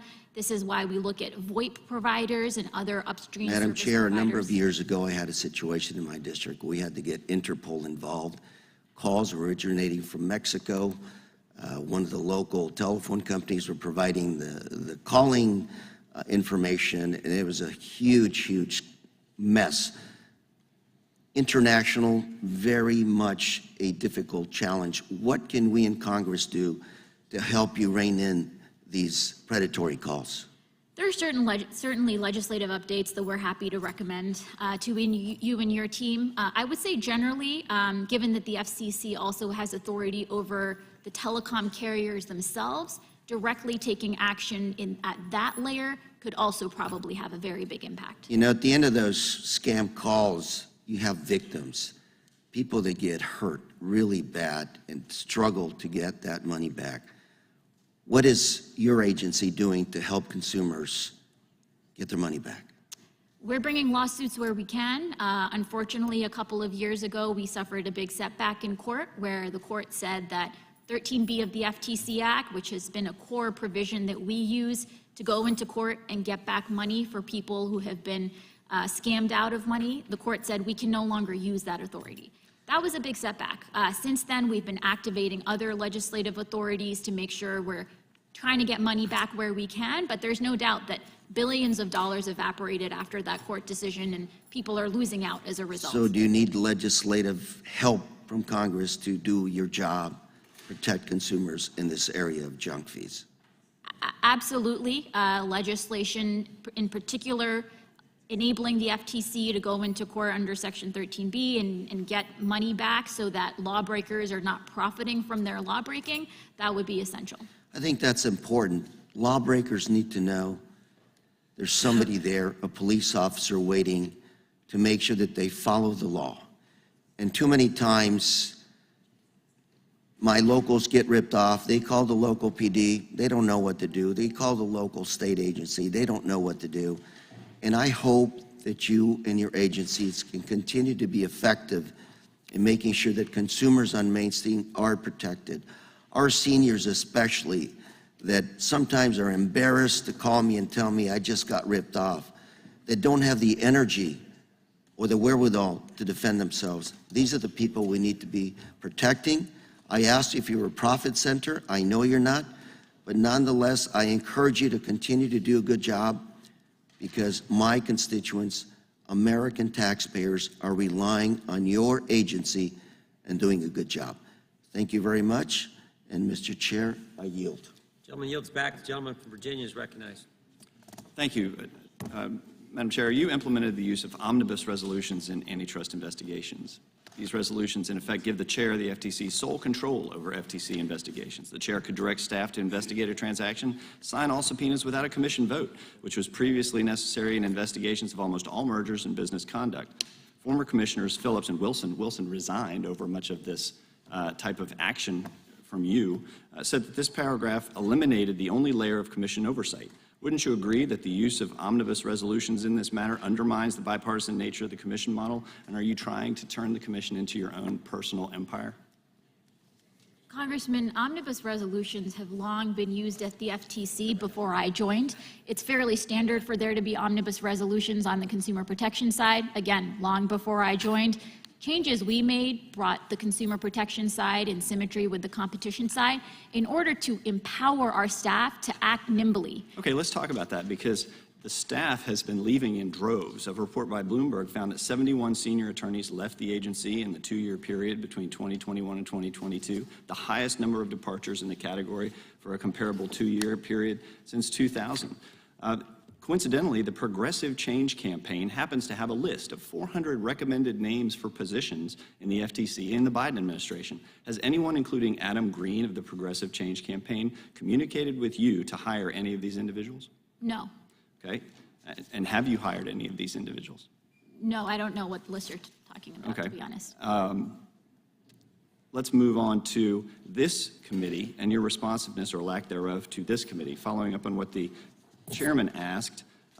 In March, your director of the Office of Congressional Relations testified before my subcommittee on responsiveness and accountability to oversight regarding your refusal to produce documents related to this committee's oversight of the FTC's harassment of Elon Musk following his acquisition of Twitter. It's well known that the FTC frequently seeks extensive information from the parties that it investigates. When those parties fail to produce what's required for the FTC to conduct its investigation, the FTC seeks sanctions. In the FTC's response to this committee's inquiry, most of what it has provided is already publicly available or otherwise incomplete. I find it inconceivable that the FTC would tolerate such a production from parties under its investigation. So what should this committee do and take from the FTC's paltry production to date on this matter? Congressman, our team has been enormously responsive. We've been working day after day to accommodate this committee's requests. We've offered and provided numerous non-public briefings, including on the matter that you mentioned. It is true, when we have an ongoing law enforcement investigation, there are additional considerations we have to take into account to make sure we're not compromising law enforcement or chilling any of the free speech of the third parties that communicate with us. Does that include communication through non-governmental email accounts? Because in the limited materials that you provided, we can see that your staff communicated using Gmail accounts. In other instances, employees from other agencies were using the employee's email account attached to that separate agency. So you were talking about how you're committed to using government communications methods. I don't know if you're aware that your staff is not, but what steps have you taken to secure responsive material from sources outside the FTC? Congressman, whenever anybody onboards onto the FTC, we provide extensive training to make sure everybody knows only to use authorized devices. If sometimes inadvertently there is a message that props up somewhere else, you're supposed to forward it to your FTC email, and I imagine that's why it was actually captured in those productions. Okay, you asked Congress for a historic budget increase of $160 million, or 37%, citing staffing shortages, which you're largely responsible for, and insufficient resources. Did you announce a joint effort within the DOJ Antitrust Division with the FTC to send staff to Europe to assist with implementation of their Digital Markets Act? Congressman, we have a really fantastic Office of International Affairs that I inherited. It was launched in 2007 during the Bush administration. As part of our international efforts, we're routinely sending detailees. Do you know how much that costs? Excuse me? How much does it cost to send staffers to Europe? I don't know off the top of my head, but we're happy to provide that information if it would be helpful to you. Okay, well, due to the rank partisanship that's come up in your agency, the fact that you all are ignoring congressional requests for information and the wastefulness that we've seen, I know that the Appropriations Committee is marking up your budget as we speak, and they are seeking a 25% reduction in funding for the FTC today. Actually, the Appropriations Committee is going to be passing that government funding bill. So actions have consequences, Madam Chair, and you're about to see what consequences your actions have had. I yield back. Gentleman yields back. The gentlelady from Pennsylvania is recognized. Thank you, Mr. Chairman. Chairwoman Oh, I'm sorry. Oh. I was told. Sorry, I was just told that too and forgot. The gentlelady from the other side of the country is recognized from the state of Washington. Thank you, Mr. Chairman. Chair Khan, as head of the Federal Trade Commission, I would just like to thank you for the FTC's investigations and enforcement actions that protect small businesses and hardworking Americans and promote competition. You have done what few before you have dared to do. Few before you have had the courage to take on big corporations who use their endless lobbying money to hurt Americans with more fees, less transparency, and higher costs. You're taking on big tech and the monopoly powers that allow them to use our data and snuff out small business competitors. That was something that yesterday I got a lot of bipartisan praise for in taking on Director Wray at the FBI around privacy. You're doing the same thing, and there should be more people like Representative Ken Buck talking about that on this committee, talking about the efforts that you are making to finally put teeth into protecting consumers, and I am grateful to you. In fact, I think it's precisely because of your success, your courage, and your integrity that you are receiving all these baseless attacks on your character. So just for the record, here are the facts. It was FTC ethics official L'Oreal Pankey who owned stocks in Meta when she recommended that Chair Khan recuse herself from investigating Meta, Facebook's parent company. In contrast, Chairwoman Khan owns no stocks in big tech, not one penny, and a federal judge ruled that her stances do not constitute a conflict of interest. So I want to thank you to your integrity and your commitment to mission, which is precisely why the President appointed you to head the FTC. Now, I want to spend my time talking about your accomplishments, the FTC's accomplishments under your leadership. 1 in 5 workers are affected by non-compete clauses, which essentially means that employers restrict or ban workers in their employment contracts from freely switching jobs, just for the average person who's out there listening. The FTC is currently working on banning these non-compete clauses. Can you explain in plain language why your agency proposed this rule to ban non-compete clauses? I'm happy to, Congresswoman. I would be remiss if I didn't know you mentioned our ethics officer. From working with her, I know our ethics officer to be a dedicated career professional who serves the agency with nothing but its best interests at heart. I understand in that instance she sought guidance from the Office of Government Ethics and acted consistently with it. On non-competes, so these are clauses that lock in workers and prohibit them from being able to seek an alternative job with a competitor for a period of time, and oftentimes geography limits. We've seen from our work that these clauses suppress worker wages to the tune of $300 billion, and they also make it difficult for startups and entrepreneurs and new businesses to enter and compete, and that's why we've proposed this rule. And what types of workers are going to benefit from the implementation of that rule? At the proposal stage, it would be everybody. We've heard from gardeners, journalists, healthcare workers, fast food workers, engineers, scientists. I mean, these non-compete clauses have really proliferated across markets and across our economy in ways that are now hurting everybody.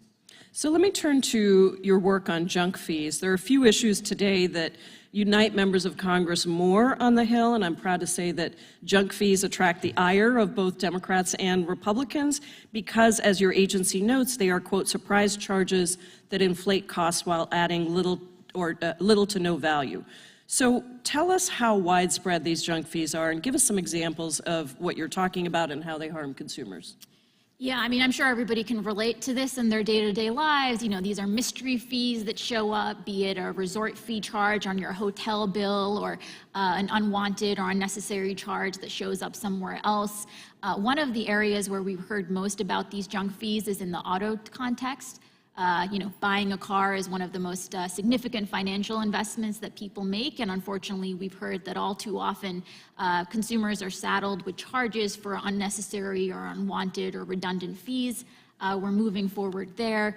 We also brought a lawsuit last year against Vonage for also including some of these junk fees when people tried to cancel their subscriptions. So that's just some of the work. We currently sought comment on whether we should do more work on junk fees, including through potentially proposing a rule. We're reviewing those comments and determining how to move forward. And the FTC's got a long history of dealing with junk fees, is that correct? That's right. Can you talk about that? So again, in the auto context in particular, I mean, we've gotten hundreds of thousands of complaints about this. We've brought dozens of lawsuits addressing junk fees that consumers are saddled with when trying to buy a car, but it's really, market-wide that we've seen these charges emerge and that we're looking to be actively addressing. Well, I want to thank you for your work and hope that we talk more about some of the shared interests that we have across the aisle. Thank you. I yield back, Mr. Chairman. Gentlelady yields back. Gentleman from Florida is recognized. How timely. You are a brilliant woman with a tremendous ability to impact how consumers are going to interface with the digital world for a long time to come. And I want to get to those areas of agreement, but there is some ugliness we got to deal with. Now, you guys putting in the names of reporters in a correspondence to Twitter was solely predicated based on anonymous news sources, right? It was based on reporting that we... Right, and we would agree that anonymous reporting is not a sufficient predicate to target, to send letters about journalists who are your critics, right? Congressman, yeah, the goal was third parties, but this is good feedback for us. We want to make sure we're not in any way suggesting that we're interested in, affecting journalists' work. It's really about privacy and security. So I really appreciate your acknowledgement that that is not the way we ought to do things. As someone who has seen ugly government action emerge out of anonymous reporting, perhaps I'm a little sensitive to that, but I'm glad that you've made that acknowledgement. Let's get on to the important work that you are doing. Millions of Americans have Ring doorbell cameras. And your agency recently put out a correspondence saying, quote, during a 3-month period in 2017, a Ring employee viewed thousands of videos of female users in their bedrooms and bathrooms, including videos of Ring's own employees. There was also at Ring, according to the FTC, an unauthorized tunnel that allowed a Ukraine-based contractor to access consumer videos. An incident where a Ring employee gave information about a customer's to their ex-husband was also something that you uncovered. You also state that bad actors at Ring took advantage of the camera's two-way communication functionality to harass and threaten people who used Ring cameras. There was a case where an 87-year-old woman at an assisted living facility was sexually propositioned through Ring's two-way features. Kids were subject to racial slurs. A hacker got in and threatened a family with physical harm if they did not pay a Bitcoin ransom. And one hacker even communicated through the two-way feature to a customer that they had already killed the customer's mother and, quote, tonight you die. What is going on at Ring? So as you noted, we recently took enforcement action precisely because of these very serious lapses in data privacy, which endangered Americans in their day-to-day lives. Overall, looking at some of these surveillance devices and how they can be misused and abused is a top area of focus for us because people's privacy is paramount. Yeah, I thought that when people got Ring, it was to enhance their personal security, not to have their 87-year-old relative in an ALF sexually propositioned, their children to be slurred at, and then to be told that they were going to be killed if they didn't pay Bitcoin ransom. So thank you for that effort. Let's go to another evil company, Kochava. Kochava is one of these data brokers that you're going after, right? That's right. And the American people should know that Kochava geolocates where people go to church, and then they sell that data to commercial enterprises, right? That's right. That's real creepy, isn't it?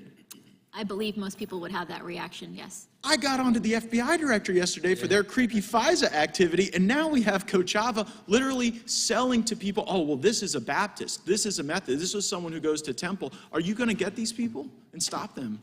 So we have a pending lawsuit. We filed it last year. The court dismissed it. They gave us the opportunity to refile. We just refiled an amended complaint.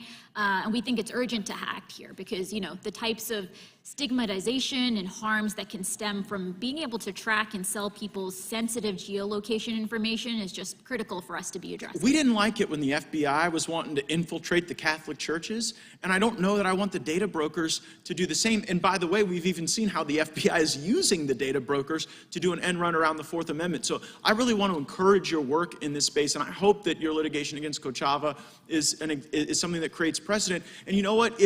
There's been criticism of some of your losses in court, but we as sophisticated lawyers know sometimes that a motion to dismiss an initial complaint can create a pathway to an amended complaint to achieve relief. And so if the laws are insufficient to stop data brokers from selling information about where my constituents worship?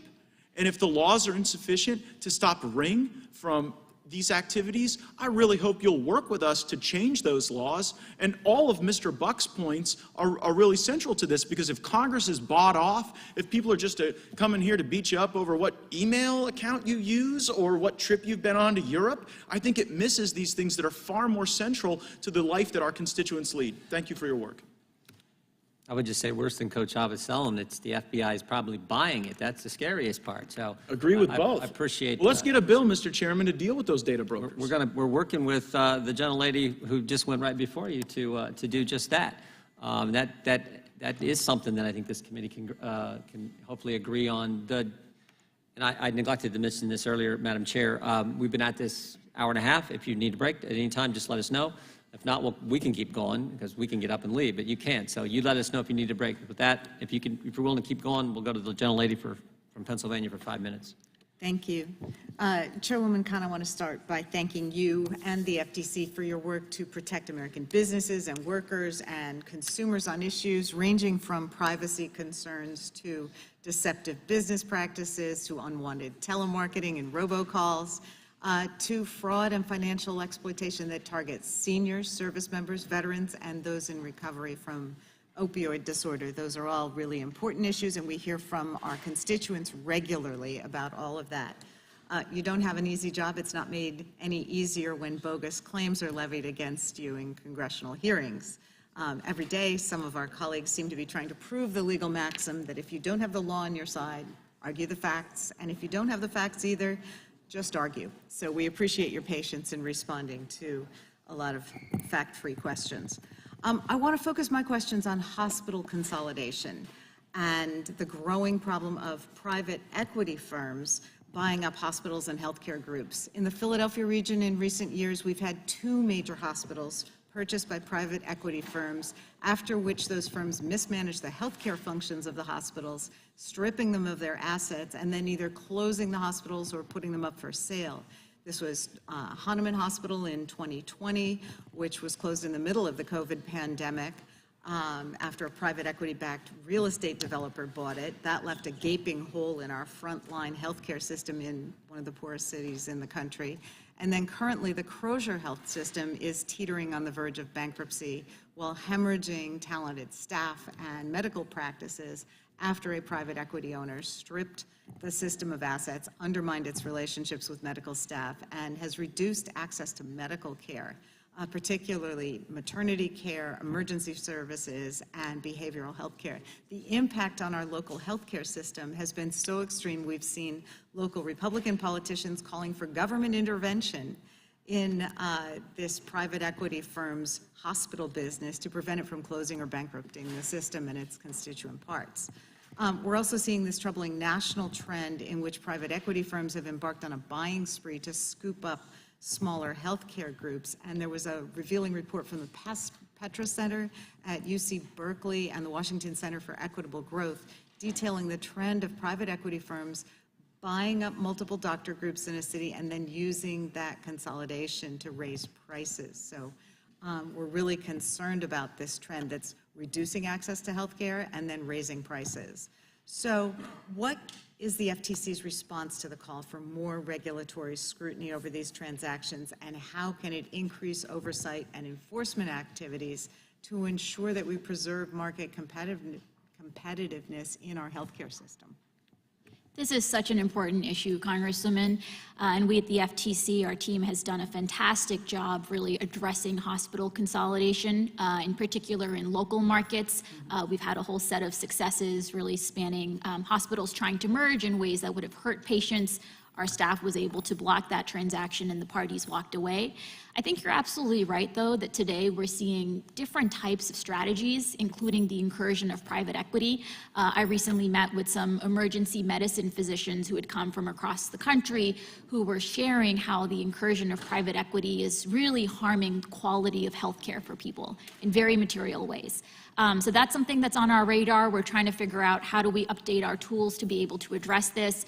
We recently issued some proposed updates to what's known as our Hart-Scott-Rodino form, sounds very technical, but it's basically the information that parties have to provide us when they're looking to make an acquisition.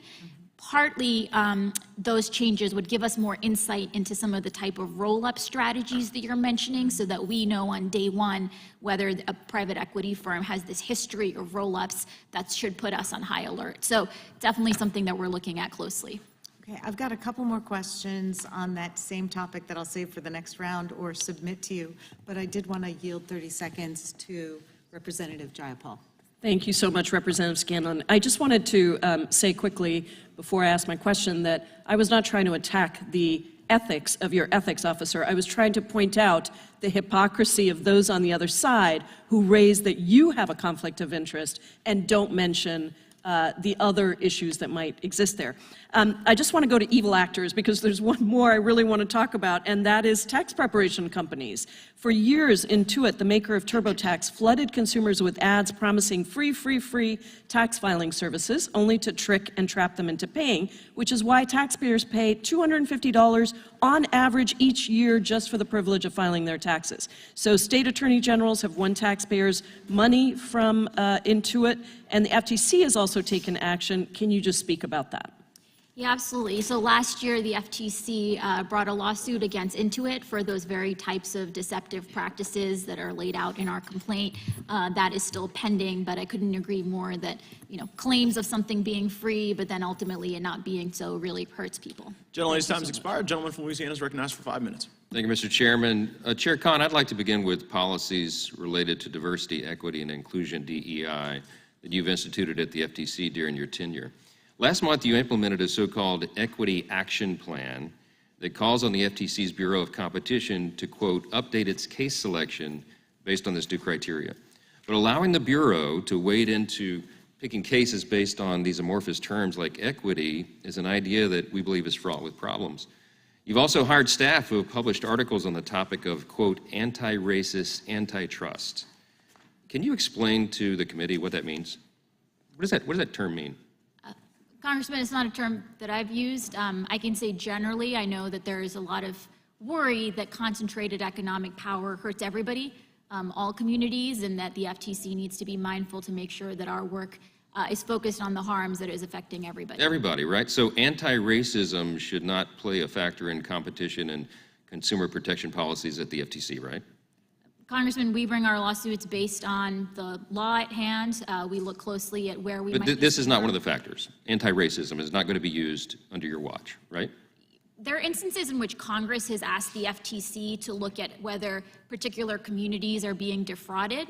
In those instances, we follow what Congress has told us to do, but otherwise we just follow the general laws. That's correct. Okay, a senior staffer at your FTC recently attended an event, gave a speech, and discussed, quote, applying a gender lens to antitrust, in which the senior staffer praised a cross-agency equity team.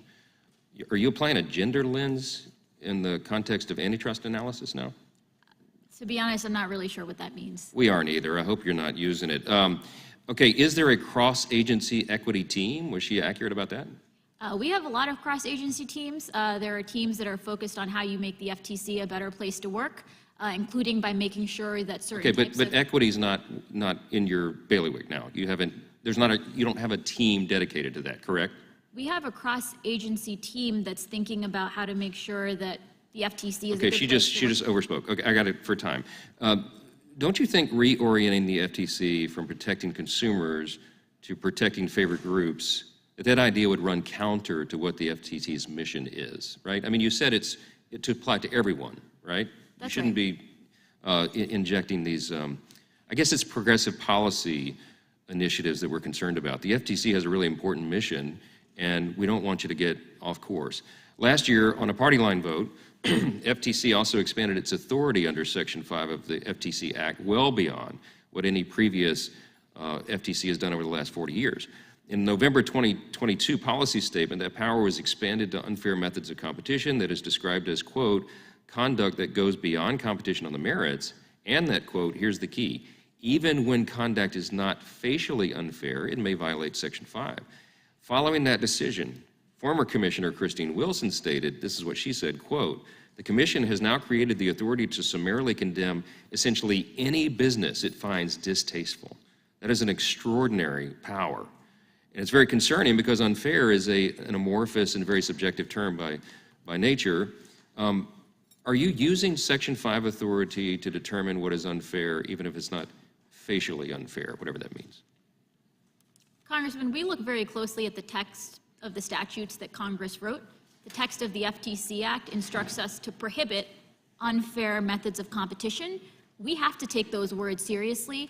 When putting together that policy statement, our team looked closely at decades of case law to try to understand how have courts interpreted what this means, and the policy statement reflects that. Okay, really quickly, there's an example recently, I believe you're in the process of ending non-compete agreements as an unfair method of competition, and that decision could go into effect next year, is that right? We got 24,000 comments on the proposal. We're reviewing them and determining how to move forward. Would you favor a blanket ban on all non-compete agreements? Is that your position? So the proposal bans the vast majority of non-competes with a few exceptions, one of which is non-competes that are included as part of the sale of a business. Okay, So let me that's ask you a the question. current Have proposal. you ever run or worked in a small business? I personally have not. Yeah. So do you think it's reasonable for entrepreneurs and small businesses who spent considerable time and money developing practices to better compete against their rivals to find your ban on non-compete agreements unfair? We'll be eager to hear from them. I know we've gotten a lot of input. The other thing I'll say we hear from small businesses is that non-competes make it difficult for them to compete. Because if they're trying to enter a market and compete with some of the big guys, but the big guys have locked up all the workers through non-competes, that hurts the small businesses. So we really have heard multiple views on this issue. I'm out of time. Yield back. Thank you, Mr. Chairman. Beware of that profound enemy of the free enterprise system who pays lip service to free competition but labels every antitrust prosecution as a persecution. Those words are uttered by President Franklin Delano Roosevelt 90 years ago. And I've listened to most of today's hearing, Madam Chair, and of course we're grateful that you're here today. I've listened to many of the criticisms that have been made by my colleagues of your leadership at the FTC on the other side of the aisle, not all my colleagues, but most of them. And the vast majority of these criticisms have nothing to do with your ethics or your integrity or your approach to the job, and everything to do with corporate power and the realities that you have pursued your duties as the chairwoman of the FTC in a way that puts the best interests of the consumers first. And that is a new approach at the FTC. I don't want to belabor the point because I have some substantive questions for you, but I'll ask for unanimous consent later at the conclusion of my remarks and our colloquy here for an article in the Wall Street Journal from June 30th, 2023, the headline of which is Ethics Official Owned Meta Stock While Recommending FTC Chair Recuse Herself from Meta Case. We've spent a great deal of time hearing my colleagues talk about this particular issue. I will just simply echo the comments made by my colleague from Colorado and my friend, Mr. Buck, who I thought spoke very powerfully on this front. Only in Washington, D.C., can an individual, a regulator, who has no financial interest in the merger before her, be accused of an ethics violation by members of Congress who own financial, or have rather financial interests in the company that has petitioned for that, or is rather proceeded with that particular merger that is under review by the FTC, on the basis of an opinion that was issued that didn't conclude that there would be a per se ethics violation for the commissioner in question to proceed with considering the matter, but nonetheless opined that there would be an appearance of impropriety, and of course that individual having a financial interest in the company that was involved in the merger. And I'm not commenting, I agree with Ms. Jayapal, on the propriety of the decisions made by the ethics individual or the ethics department more broadly. I'm simply opining on the state of affairs in Washington, D.C. Because for years we've had FTC commissioners who had real conflicts of interest.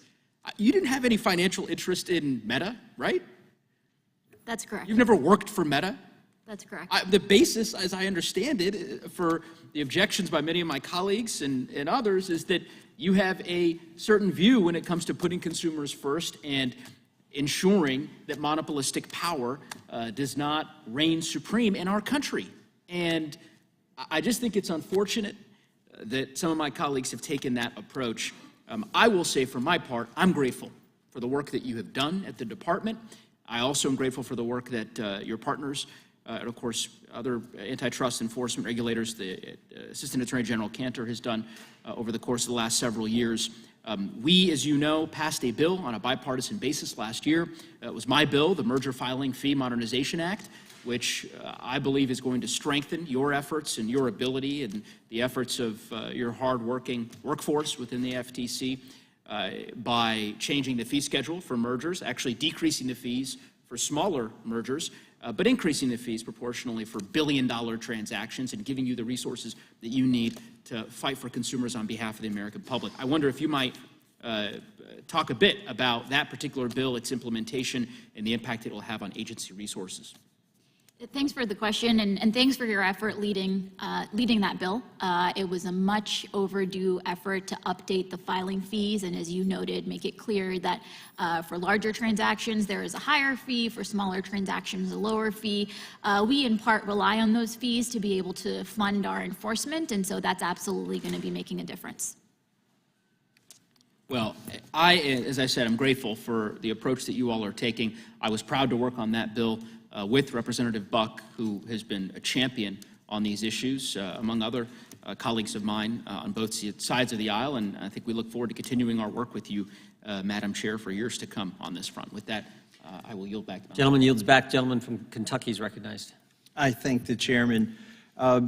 You know, my constituents aren't contacting me worried about mergers between tech companies or that sort of thing, but one of the things I've been contacted about multiple times is the small independent grocers feel like their monopolistic practices being used against them. And Mr. Correa and I sent a bipartisan letter to you asking for an update because in November 29th, 2021, this is 17 months ago, the FTC ordered 9 large retailers, wholesalers, and consumer goods suppliers to provide detailed information to help you study the causes behind ongoing supply chain disruptions.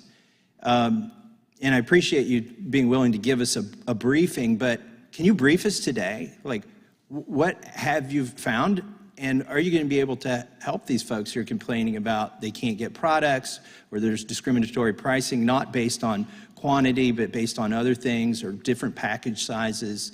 What can you tell us here today? Yeah, this is such an important issue, and we've heard from those independent folks as well, and it's partly what informed our decision to launch this study. We're moving as expeditiously as we can. As you can imagine, sometimes firms don't have an incentive to give us all the information we need as quickly as we need it, but we are moving ahead full speed and happy to be providing you with the non-public briefing to share what we've found so far, and we'll be looking to make our findings public as soon as we can. I hope that's soon. There's been 17 months since you asked them to give the information. I understand it takes them a while to get it to you, but I would hope we would get that very soon. Another issue that concerns many of us are these so-called pre-consummation warning letters. On August 3rd, 2021, FTC announced that it would send warning letters in connection with transactions it cannot fully investigate within the time provided by the statute before the deal closes. Well, now, why should people trying to do regular business be punished because it's taking you too long to do your job? And how many of these so-called pre-consummation warning letters have been sent by the FTC? So the statute gives us only 30 days to look at a deal to determine whether we need to investigate it further. As deals have become more complex, that can be a very, very, very tight timeline. We've heard from some businesses that if we don't act within that 30-day period, the takeaway for them is that there are no issues and there are no concerns. So we thought it was important to put business on notice, to provide them clarity and transparency, that if there is a deal that we think raised concerns, but we weren't able to act within the 30 days, that we're putting them on notice about that, again, to make sure that the market has clarity on it. Commissioner Phillips publicly suggested that within the first 6 months of this practice, over 50 letters were sent, and raised the question of whether any of those investigations actually remained open and whether this approach was simply a tactic to scare business. I'm worried that whether it's a tactic or not, that's the effect that it's having. It's having a chilling effect. And then when you issue one of these letters and then you never tell them whether the case is closed or not, kind of without doing anything, you've stopped transactions that would be helpful to Americans. I want to now yield back the remainder of my time to Chairman Jordan. I appreciate the gentleman yielding. When the FTC attorney deposing Mr. Roque asked him to confirm that, quote, no one from the FTC directed you to reach a particular conclusion about Twitter's program, he explained to the contrary. There were suggestions of what they would expect the outcome to be. He testified that the FTC communicated to Ernst & Young. Again, Ernst & Young is the independent assessor, the fact finder that the FTC selected and made Twitter pay for, that he communicated to Ernst & Young that, quote, Ernst & Young under all circumstances will be conducting and issuing a report on behalf of the FTC order, and was very adamant about this is absolutely what you will do and this is going to occur and you will produce a report at the end of the day. The FTC was so adamant. Ernst & Young leaders feared that the FTC would take exception if they chose to withdraw from the case. So on the one hand, you're harassing Twitter, and then you're saying the guy we've selected, the entity we've selected, Ernst & Young, the accountant we've selected to be the fact finder, you better find what we want, and if you try to get out of it, we're going to retaliate against you. That is frightening. I mean, we talk about the weaponization of government, this from the same agency that said, tell us all the journalists you're talking to. That's what we're concerned about, Ms. Khan. That's what has to change. You can comment if you want, but I'm reading from the motion filed today in court. And it's amazing to me, you don't even know this guy. You don't even know who this person is, and your lawyers deposed him. He's the guy that you've set up as the fact finder, and you didn't know who he was. Did you sign off on any of those 12 letters sent to Twitter in that 10-week time frame? Congressman, we're fortunate to have a lot of work underway. A lot of this work is delegated to the frontline staff that are able to move quickly and nimbly to make sure. Yeah, but you're in front of Congress today. You knew you were going to get questions about this. Yet you don't know this. I find amazing. It sounds like it was a late-breaking development in a filing this morning. It's not something that's on my radar. I'd be reluctant to weigh in on it in this setting without looking more closely at it. Happy to take questions for the record on it and engage later. Not on your radar that you told, based on the testimony of this guy, that he felt there would be retaliation if Ernst & Young tried to get out of the agreement. Wow. I yield back. Wow. Gentleman yields back. I now recognize the gentlelady from Pennsylvania for 5 minutes.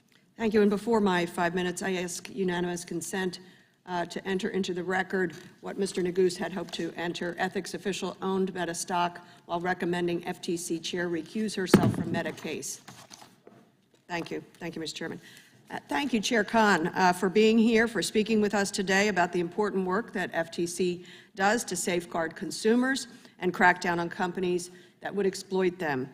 I come from a perspective of, as a mother, as a grandmother. I care about exploitation of seniors, of children, of businesses, consumers generally.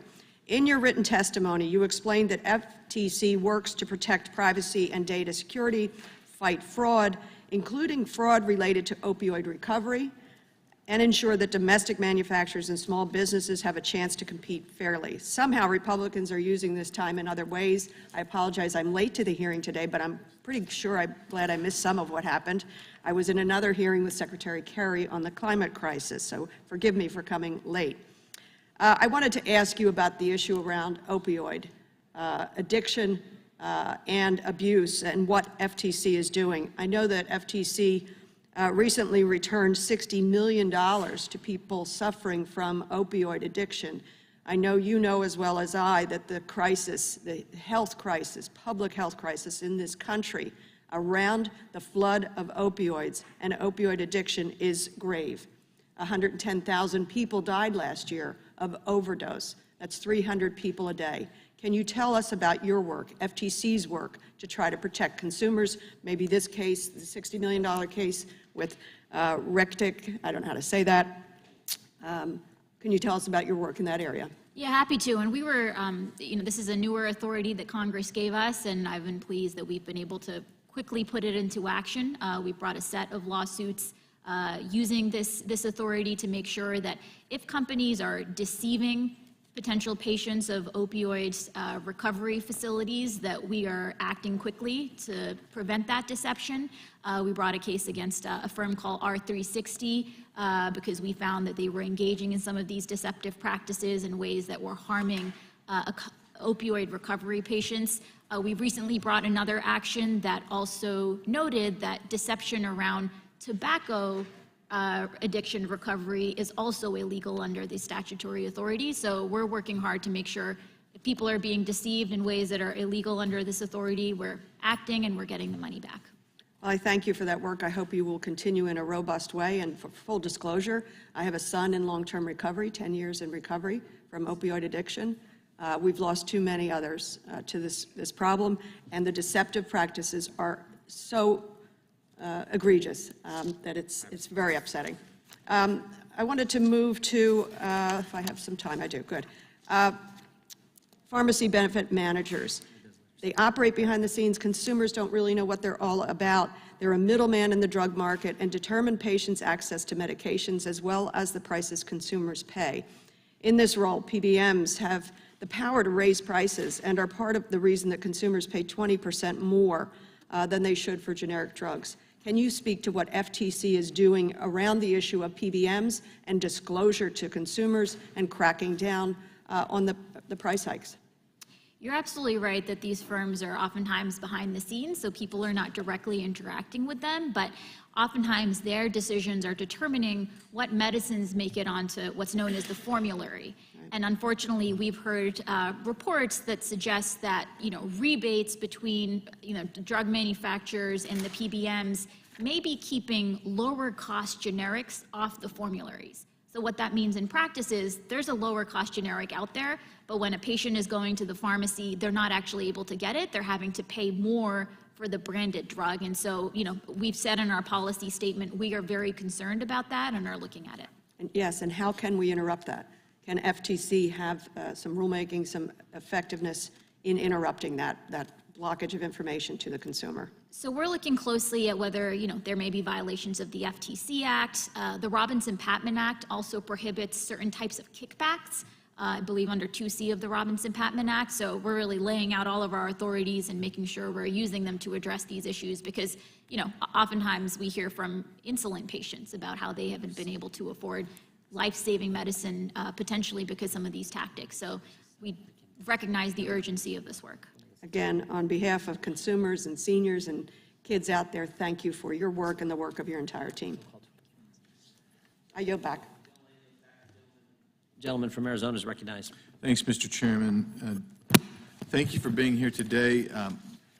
I will say I wrote down something you said. I think I got the quote exactly right. I wrote it down because not only was it, I think, substantively meritorious, but it also was alliterative. People's privacy is paramount, close quote.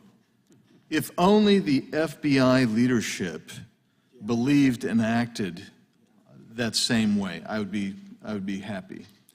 I want to ask you first about the EU's Digital Markets Act. You previously commented and opined in response to Mr. Klein's questioning. He asked you how much spent. I think you said you don't know. I wonder how many employees or personnel are working on the EU Digital Markets Act? So my understanding is we currently have one employee that's detailed to Brussels. These details are routine. They've gone on for many years. They help improve, coordination among agencies for us to better understand. Is that employee working to help implement the EU Digital Marketing Act, or are they just observing? What's their role there? So as a general matter, when we do these details, they're focused on antitrust enforcement, enforcement of the competition laws. This is in Europe, though. This is the implementation of a new law. So how does that impact antitrust law in the United States of America? So these laws, as you noted, govern Europe. If the European Commission is working on implementing them, that's work that they're doing. Our work is focused on enforcing the U.S. laws. These types of details across agencies. Right, but that begs the question, and I'm looking for I'll move on because the 5-minute format is ridiculously absurd. We can't get a full answer or full question. So I'm hoping that maybe you or your team will respond more fulsomely as to why we have someone there even observing the implementation of an EU law that is not here unless you're intending to support something like that here. Are you familiar with someone named Rebecca Kelly Slaughter? Excuse me? Are you familiar with someone named Rebecca? Yes, she is my colleague Yes, of the right there. commission. She's here. So I have a quote from her. Interesting. Well, glad you're here.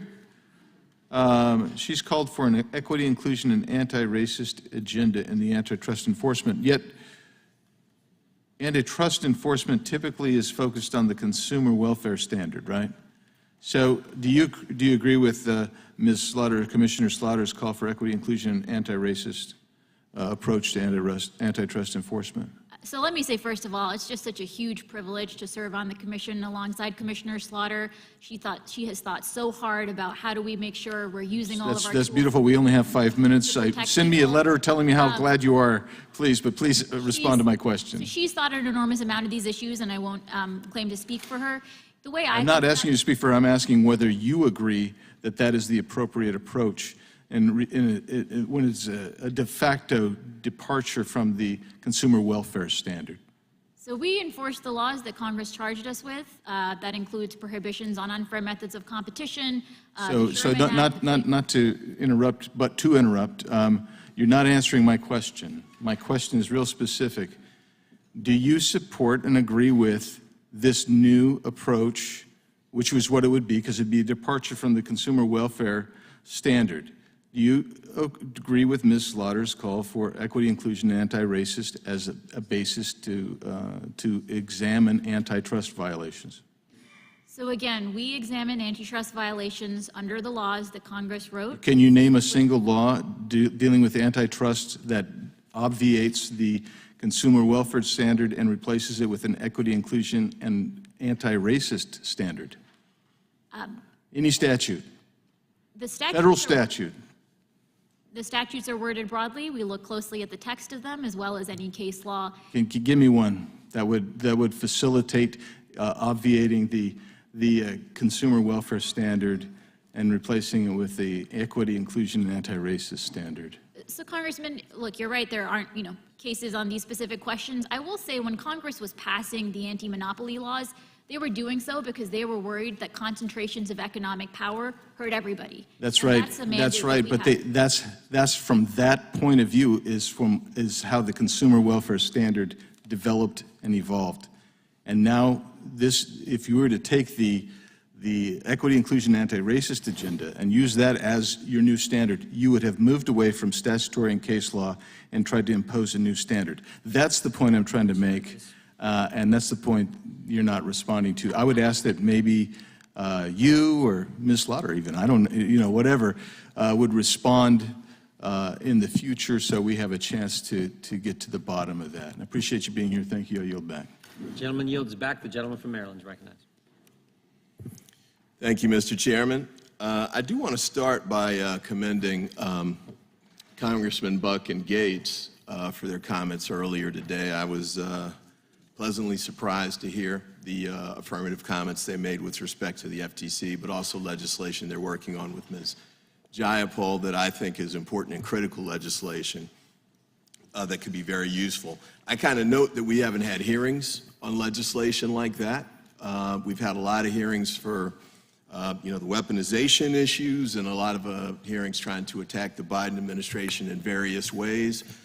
But we haven't had any hearings on affirmative legislation that would have an impact on people in these markets. And I'm on the Antitrust Subcommittee, and I think we've had 2 hearings there. We had one Mr. Massey put together that dealt with agriculture issues. I think it was meatpacking in small entities.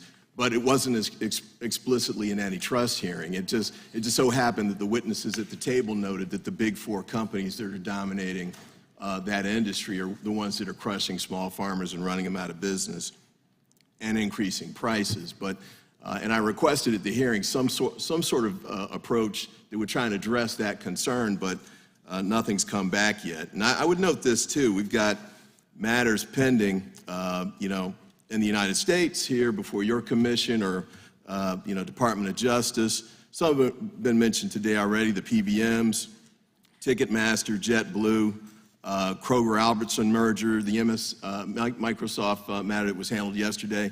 The subcommittee on antitrust has had no hearings on any of those issues whatsoever. So I know this is an oversight hearing with respect to the FTC, but it might make sense if we take a moment and have a little oversight for ourselves on what's going on here on the subcommittee.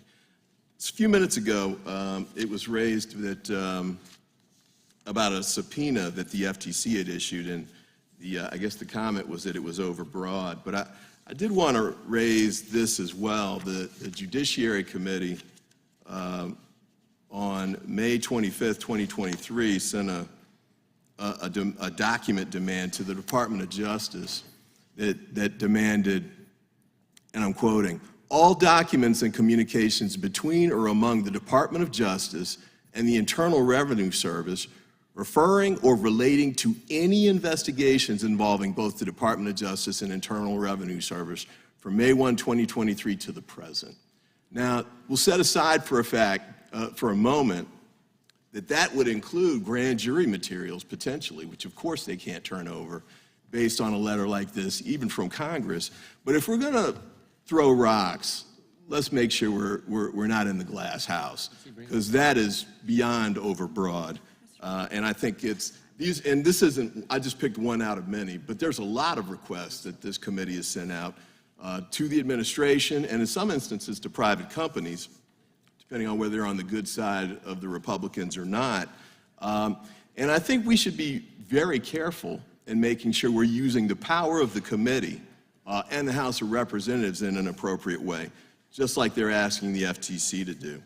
And then I did want to close with this point.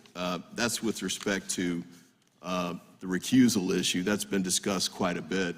And I think it's been addressed in Judge Boasberg's opinion, I thought made it crystal clear why you didn't need to recuse yourself. And in fact, he said, in judging the motions that had been filed to him, that it wasn't necessary or even appropriate. But at the same time, this committee again is ignoring one of the most obvious issues with respect to recusal and ethics, and that's with respect to the Supreme Court. We had 35 members send a letter to the Speaker and to the committee chair raising the issues, and we've all heard of them. Justice Thomas, and he's got billionaires buying property from his mother and taking him on yacht trips and the like, and Justice Alito had similar sorts of issues.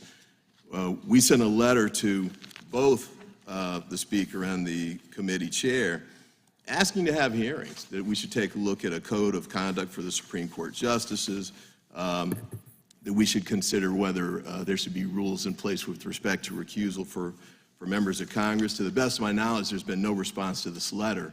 But more importantly, no steps that have been taken to try and address the issues that have been made very obvious by the conduct of Justice Thomas and Justice Alito. And that's just the beginning. So I would move for unanimous consent to have an op-ed from Jesse Wegman. Does Justice Alito hear himself? And then Daniel Boguzlaw, I think, Samuel Alito's wife leased land to an oil and gas firm with the justice while the justice fought the EPA. And then the letter from this dated April 17th to Honorable Kevin McCarthy and Honorable Jim Jordan, and this from 35 plus members of the House. I would ask that all of these be made part of the record. Without objection. Gentleman from California, the gentleman yields back. Gentleman from California is recognized. Ms. Khan, there's a Wall Street Journal column written by Christine Wilson. She resigned from the FTC because of a range of concerns over how you discharge your duties. But what caught my attention was the censoring of her dissent in the Meta acquisition case. Severe disagreements around here are par for the course. I mean, we go to great lengths every day on this committee to demonstrate that. But we sort out our differences by freely exchanging our views, confident that this process will separate truth from lies, wisdom from folly.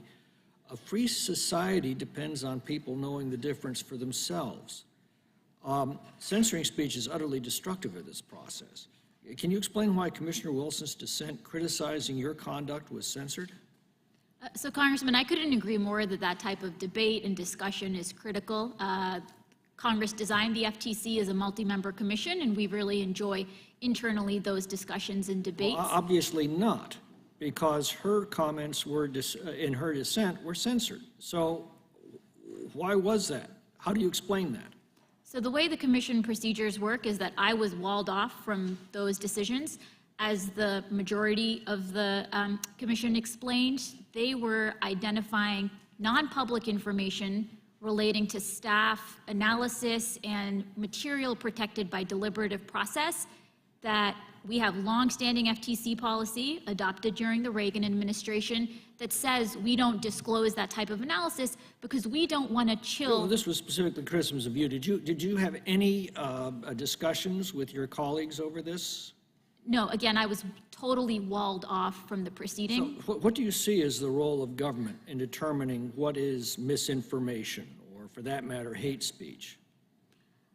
You know, the FTC is focused on deceptive advertising, so I guess, you know, if a company says something is made in America, but it's actually made in China, that, from our perspective, is fraud and deceptive. Well, you were discussing Twitter just about an hour ago. Do you see the government having any role in determining what is misinformation or what is hate speech? We're not involved with that. Again, we're focused on deceptive advertising, like made in USA fraud, and that's really what we're focused on. Let me ask you, what's your view of capitalism? Excuse me? What's your view of capitalism? You know, the FTC's job is to promote competition. No, what's your view of capitalism? Could you explain what you mean by that term? Good system, bad system, what do you see as its strengths and weaknesses? So I think open, competitive, robust, resilient markets are critical to America's economic success, and the FTC has the honor of playing a really important role in ensuring that our markets are open and competitive and position America to compete globally. Of course, the beauty of a capitalist system is the fact that consumers every day vote with every dollar they spend on what the economy will produce and at what prices they're willing to pay. Do you see a role in government in interposing its judgment for theirs? The role of the FTC is really one of a referee. We believe in open competitive markets, but in order for these markets to deliver good outcomes, we need to make sure that companies are playing by the rules of fair competition. That's the job that Congress gave the FTC, and that's what we do. Yeah, well, I think you go much farther than that, and I certainly hope that you'll take to heart the economic criticisms that you've heard today. You know, mergers, for example, generally occur when companies determine that it's going to improve their efficiency and productivity and hence their ability to serve their consumers. And that grows the economy and it helps consumers. And I'd urge you to be very careful, and your colleagues, very careful and very humble with your powers, because when your decisions harm the economy, you're also harming your administration. The average consumer might not follow the day-to-day decisions of your commission, but they know how they're doing in their own lives. And I'll yield the balance of my time to the chairman. I'll wait, but I appreciate the gentleman yielding, but and then I'll yield back. Thank you. The gentleman yields back. The gentlelady from North Carolina? Okay, North Carolina is recognized for 5 minutes. Thank you, Tom. Thank you very much, Mr. Chairman, and thank you, Chair Khan, for joining us today. And also thank you for mentioning your work on PBM reform in your opening statement. This is a very important issue for our healthcare industry and, as you pointed out, for the health of our constituents. This Congress, I've been working with a bipartisan coalition of lawmakers to address abusive and exclusionary pricing practices by pharmacy benefit managers, or PBMs.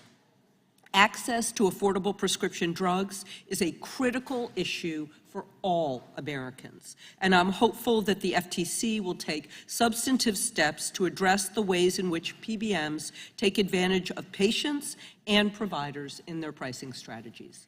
I know that you got a general question from Congresswoman Dean a little bit earlier, but to be much more specific, the FTC has been working on a 6B study since June of 2022. When do you anticipate completing that study, and do you have any interim conclusions or findings that you can share with us today?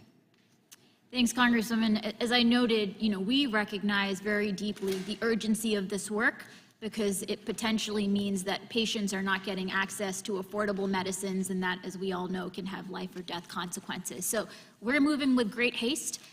We're dependent on the companies to provide us information in a timely way. We're trying to drive that forward as much as we can in general. Historically, some of these studies at the agency have taken 4 years, 5 years. My goal is for us to be able to move more expeditiously.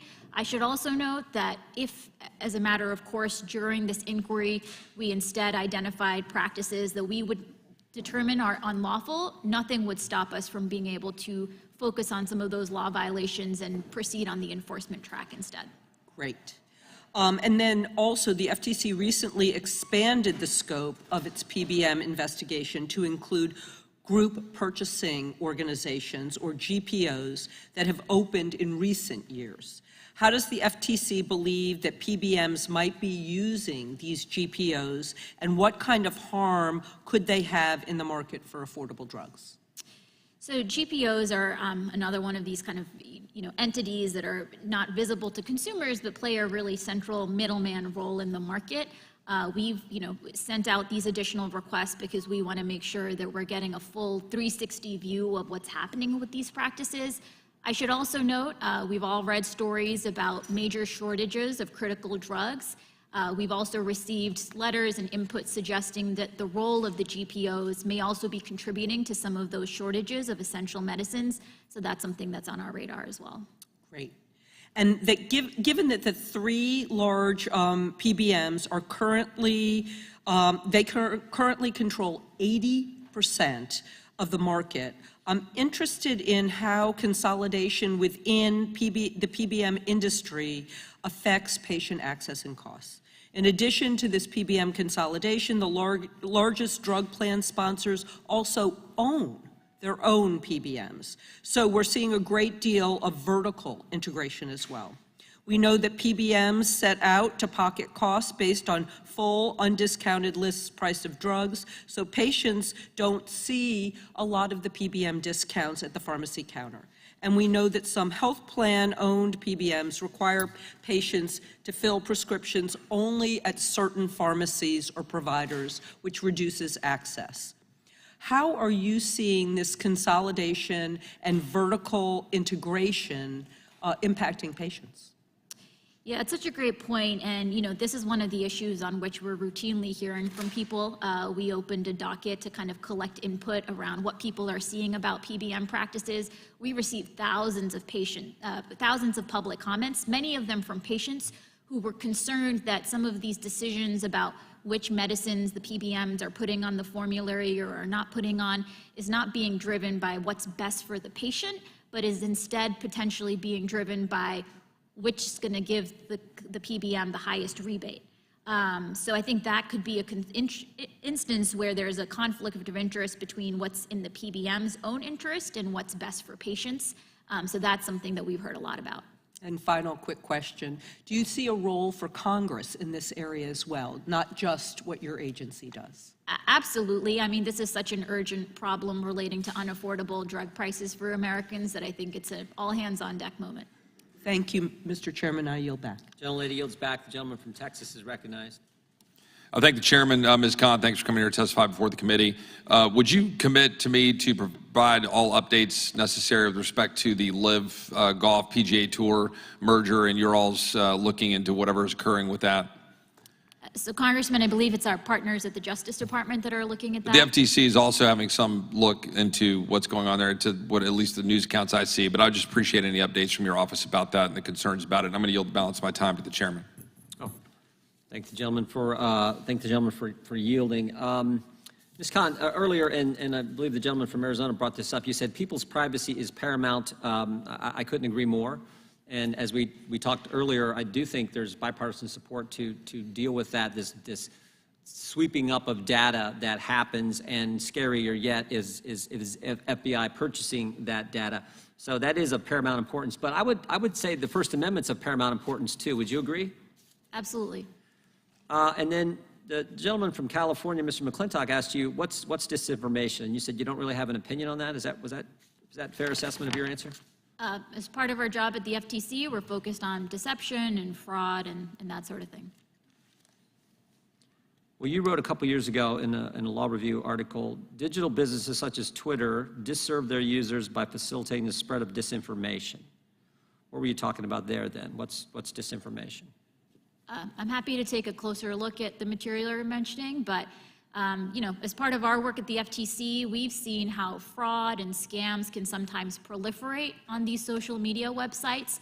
We've launched an inquiry to try to understand, why are some of these crypto scams really proliferating on these sites, and what can we be doing? These are the first two sentences in the introduction of the piece you wrote, again, just a couple years ago. Digital businesses such as Twitter disserve their users by facilitating the spread of disinformation. Who decides what's disinformation? From the FTC's perspective, it's deception, deception and fraud. No, that's fine. You can keep using synonyms, but I want to know who decides that it's deception, who decides that it's fraud, who decides that it's disinformation. In this case, you're talking about social media companies and what gets posted on their platform. Who decides what's disinformation, what isn't? So, Congressman, again, at the FTC, we're focused on fraud and deception. There is a legal standard about what constitutes fraud. Again, this is about... But you didn't say fraud or deception, you said disinformation. My concern is, again, and it's probably the third time I've talked about this, but the sustained attack on Twitter when the ownership there changed and the platform was committed to not taking down speech, not taking down posts, allowing the sharing of information, and not censoring information. And we just had a major decision last week from a court in Louisiana, a federal court in Louisiana, where they said the government was in fact pressuring big tech companies to censor, and big tech companies were willing to go along with it. Now we have a change there, and you're going after the one company that's changed how they're doing things. That's what concerns me, particularly in light of the fact that you just wrote about this a few years ago, saying this is what goes on. Congressman, I'm glad to have the opportunity to clarify some issues here. So we at the FTC have no view on who should or should not own a company. All we care about is that the company is following the law. That's really what our focus is. We've covered that ground. I want to know about disinformation and who decides what's disinformation. You think the government should decide that? Congressman, the way I see it is concentrations of economic power, including over speech platforms and communications platform, that it's that concentrated power and the ability to pick who gets heard, who doesn't get heard, to make these types of decisions. That, I think, is concerning to all of us, and the FTC's job is to be promoting... You know what kind of speech was getting censored? Do you know what the court said last week? Have you read the opinion, by the way? I have not. It did not concern the FTC. You know what kind of speech was getting censored? You know what the court said? Conservative speech. Conservative speech was all, the suppression was virtually all conservative. This is not Jim Jordan talking about, this is not Republicans on the Judiciary Committee talking, this is the federal judge who had the facts, 86 pages of facts, and put the facts and the law together in this opinion, strong opinion, which said it was a conservative speech that was getting censored and labeled as disinformation. So, Congressman, I fully understand why, given the extreme concentration of power over some of these speech platforms, why people would be afraid and worried about censorship. I couldn't agree more that when you have a handful of people making decisions about what gets seen, what doesn't get seen, who gets heard. And you think the remedy to that is for government to decide what's disinformation and what's not? Congressman, at the FTC, our job is to promote competition. More competition means more people making these decisions, and I think that can alleviate some of the concerns about censorship that you're sharing. Gentleman's time has expired. Chair now recognizes the gentleman, is Georgia? Or, yes, okay. I didn't know who had walked in first, or how we going? The gentlelady from Georgia is recognized for 5 minutes. Thank you, Mr. Chairman. Good afternoon, Chair Khan. It's a pleasure to have you before us today. I have read your testimony. Thank you for your time and your testimony. Ensuring that emerging American businesses have an opportunity to grow and to thrive is essential for our economy, and one of the most of American practices, so to speak. America is a country that is built on the success of creative and innovative ideas, the determination of grit, of its people is so vital, and the endless opportunities of its society. And for these reasons, we must do all that we can in our power to support competition, as you just mentioned, and fight monopolies which crush American opportunities. A robust antitrust framework supports small businesses by helping to ensure that they are not intimidated into conciliation. It empowers the American people by allowing them freedom of choice in the marketplace. A robust antitrust framework strengthens American workers against monopolistic efforts to lower wages and eliminate their benefits. That is why it's so wonderful to have you here today. Thank you so much for being here at the helm of the FTC.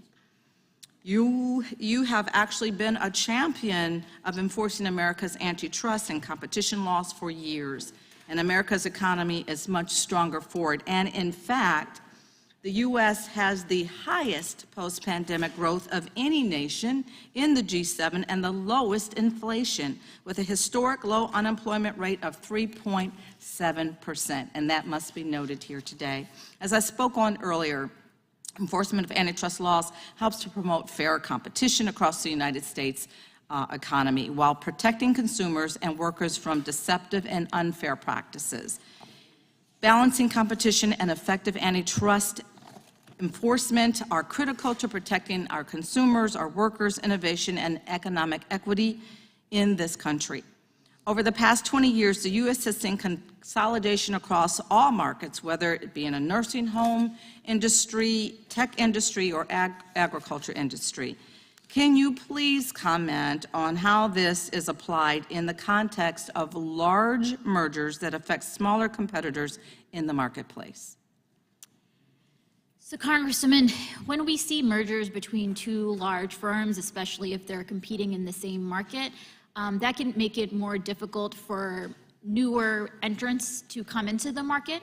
We've seen how entry barriers can be raised, and independent firms, small businesses can have a difficult time really competing on a level playing field if the merger is leading to market power that allows the merged firms to get special types of terms or discriminatory benefits that are not available to others. Thank you. So these past two terms, Congress has actually been examining the role of big tech companies and their exercise of market dominance, which has allowed them to make a profit and to leverage their gatekeeper power over small or new companies and competitors. Can you talk about the steps that you are taking to ensure smaller companies, especially in the tech marketplace, get a fair chance to compete against bigger, more entrenched companies?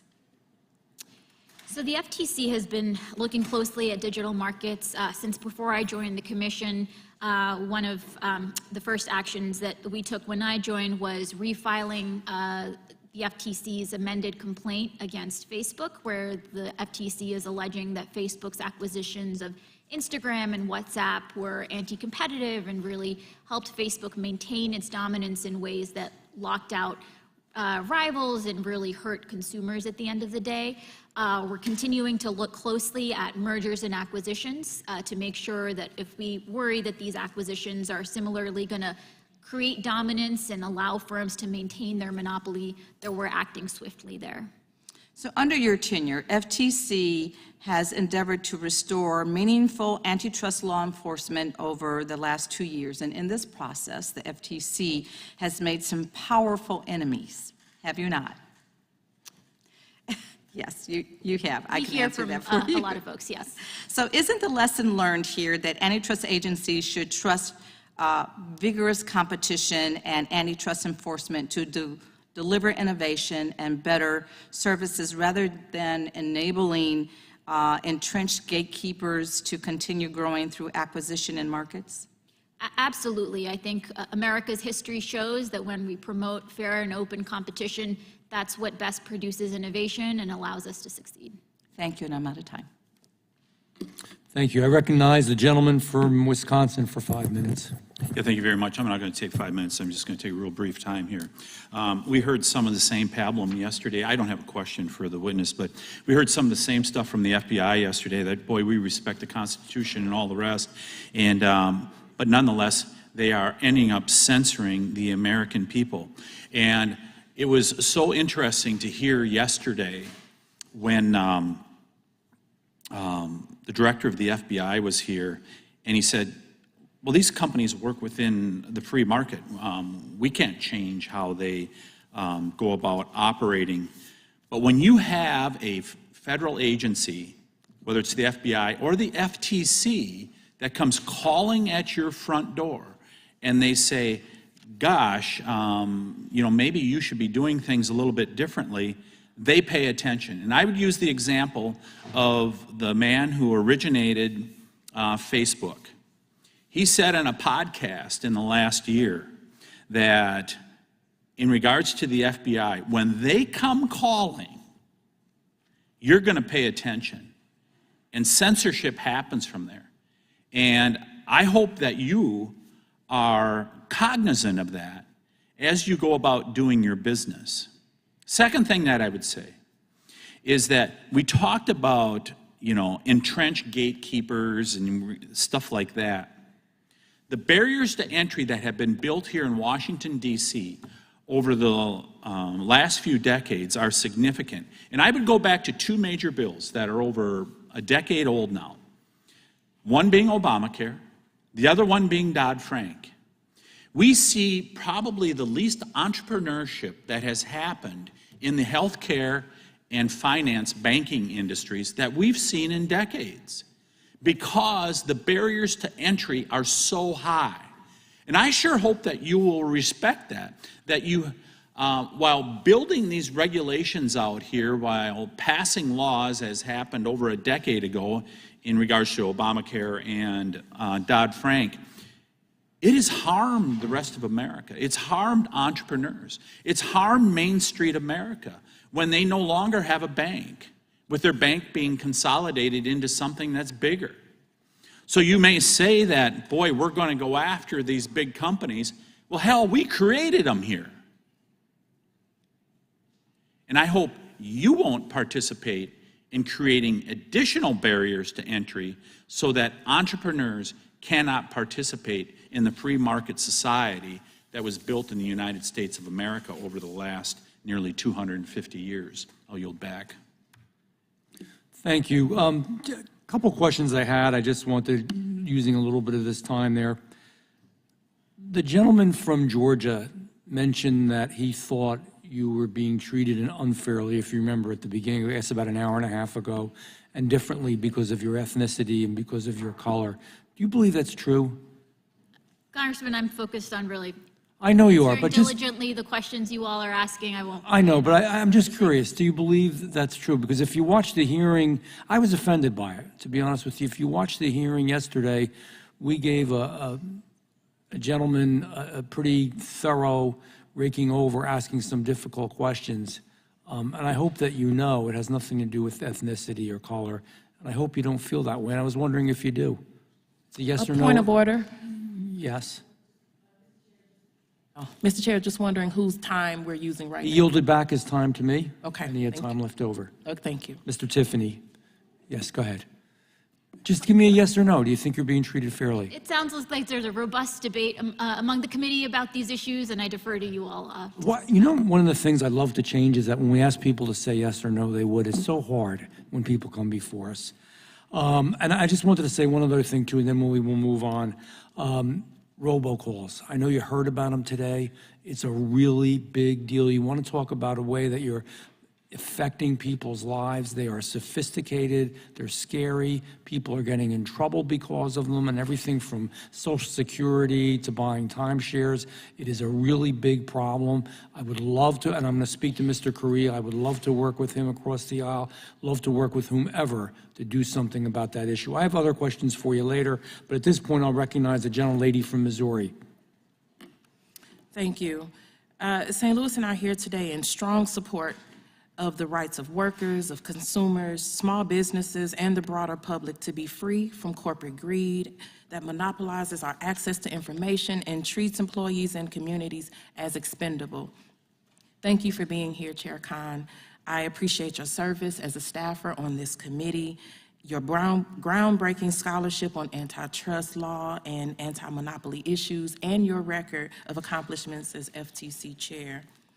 The Commission has an important role to play in protecting our economy from the harms caused by greedy, reckless corporations that put profit and power over people. Look at big tech, big pharma, big oil, and any other concentrated industry. These companies and the profit-obsessed executives behind them have abused their power for too long, and it's time that they be held accountable. So we absolutely need to level the playing field for workers and consumers. The FTC can and is trying to help under your leadership, and I appreciate that because it makes a real difference in communities like mine. For example, in recent years, FTC lawsuits have resulted in more than $33 million provided to more than 178,000 Missourians. In 2020 alone, the FTC provided $8.6 million to people in Missouri, including St. Louis. That's real money for real people harmed by corporate greed. It's food on the table, it's a roof over a head, it's clothing for a child. Another example is the FTC's proposed rule to ban non-compete agreements. Chair Khan, as was brought up earlier, banning non-compete agreements is estimated to raise wages by over $200 billion each year and to close racial and gender wage gaps by up to 9.1%. Is that correct? Congresswoman, as we laid out in our notice of proposed rulemaking, those are some of the estimated effects, yes. Thank you.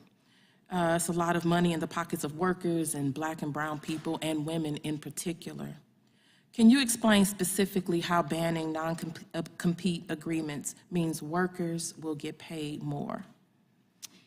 So what our staff did is they looked very closely at the empirical evidence that has now surfaced in light of the different state policies that we've seen. And what we've seen is that states that have limited non-competes are able to ensure that workers are moving around more freely, though unfortunately we still see that all too often companies are still trying to include non-competes. What we've also seen is that being able to switch jobs, being able to move freely between jobs and get better job opportunities is a key mechanism that workers have to use to be able to get higher wages and better employment opportunities. When you freeze workers in place, when you lock them in place through these non-competes, that means that they're not able to go across the street, even though the firm across the street is offering them better wages or better working conditions, and that's bad for workers. Absolutely. Thank you, and that's a real impact that will save lives. But Republicans don't like this. The party that is in the pocket of white supremacists and wealthy corporations will talk a big game about fighting for everyday people and then show up to Congress and do whatever their corporate donors want them to do. That's what these attacks, that's what this is about. So let me be clear. There is nothing unethical about standing up for workers, consumers, and small businesses. There is nothing unethical about enforcing the law against powerful and destructive companies like Amazon, Meta, and Twitter. There is nothing unethical about putting your principles into practice. But what's unethical is being apologists for the corporate greed that is fleecing our communities. What's unethical is claiming to care about workers and then selling them out. That's the real ethics scandal here, and we need not forget it. The bottom line is that the corporate monopolies are a recipe for social destruction. Any lawmakers who claim to stand for workers and consumers must advocate against dominance by large private companies that care more about profit than people. We need to aggressively enforce our antitrust laws for the purposes Congress intended, and we also need to move beyond the digital economy dominated by billionaire-owned for-profit companies. Chair Khan, you have never tried to hide who you are or what you believe, and I admire you for that. I thank you for your leadership, and I look forward to working with you and your agency on these critical issues. Thank you, and I yield back. Thank you. I recognize the gentleman from North Carolina, Mr. Bishop. Thank you, Mr. Chairman. Ms. Khan, is this working? Doesn't sound, yeah, I guess I hear it. Someone pointed out to me that just this morning the FTC, well, it was disclosed the FTC sent a civil investigative demand to OpenAI. Are you familiar with that? Congressman, this involves non-public information, but if it's been publicly reported, then it may be accurate. But I'm hesitant to share anything non-public in this. It's on Twitter, and it seems to be asking, among other things, for whether ChatGPT or whatever other products they have would generate statements about persons. Can you explain the gist of that, or what is the regulatory authority of the FTC that civil investigative demand is being issued under?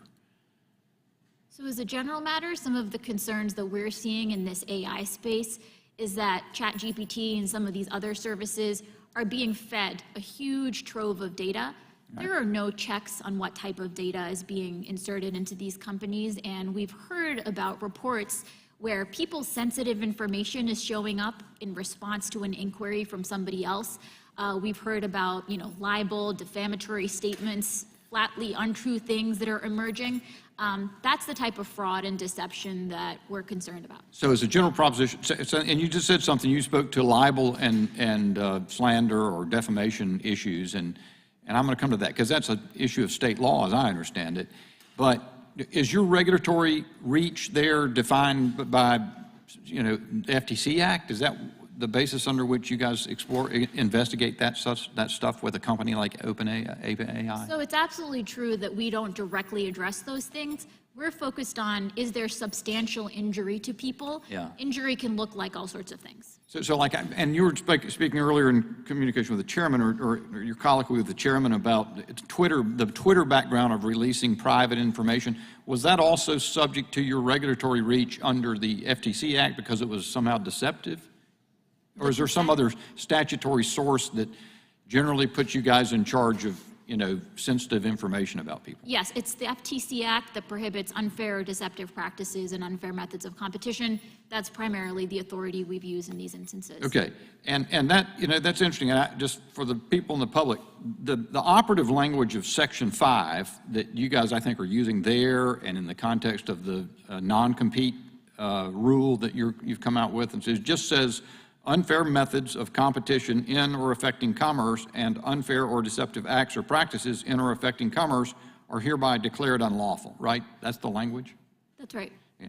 And so it's not really very detailed. Let me ask you for a minute about the non-compete rule. So you guys have this proposed rule you're seeking comments on, administrative process, then once those comments are reviewed, you guys will decide, the FTC will decide whether to proceed with the final rule. Is that the way it works, basically? That's correct. And so in that case, I litigated these kinds of contracts in state law for 30 years and in North Carolina. I know California has a rule that absolutely bans them. They're different renditions of law, some statutory, some made by the courts over time in states all over the country, and there have been for a long, long time. So what your rule would do would displace all of that state contract law in one fell swoop if it were made final, wouldn't it?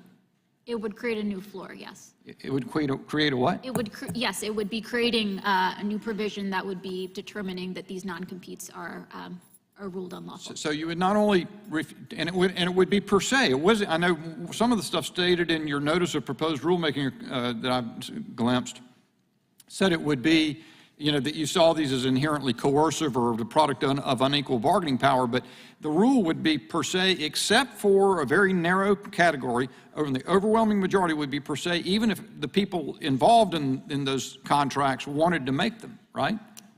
That's the proposal. We did ask as part of our notice of proposed rulemaking some questions about whether there are adjustments we should make. And I don't want to get into the minor details because we've only got about 30 seconds left. Let me just ask you this, because if you take that example, or many of the others have been talked about. You spoke a moment ago about being concerned about concentrations of economic power. I get that. Isn't there a basis to be concerned about concentration of legal power, law-making power?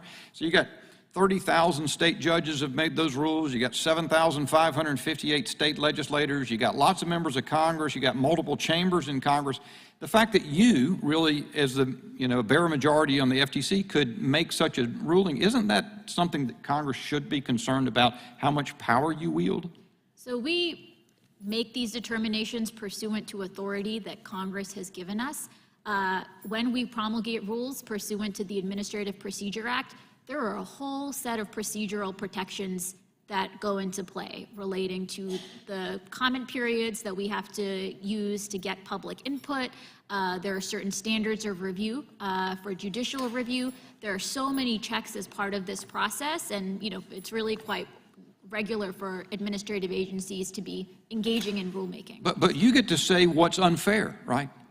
So interestingly, Congress, when passing the FTC Act, was having a debate. They said, should we actually define, should we list out in the statute all the practices that should be unfair? And Congress determined, businesses are so innovative, they'll find ways to do an end run around any of the practices we list. Let's allow the FTC to use their expertise to make sure that as markets are evolving, as business trends are evolving, that they can make sure that their statutory authority is keeping pace. So this was a determination and a decision that Congress made to use that language, and we follow the text of the law. Thank you, ma'am. I wish I had more time. Yield back.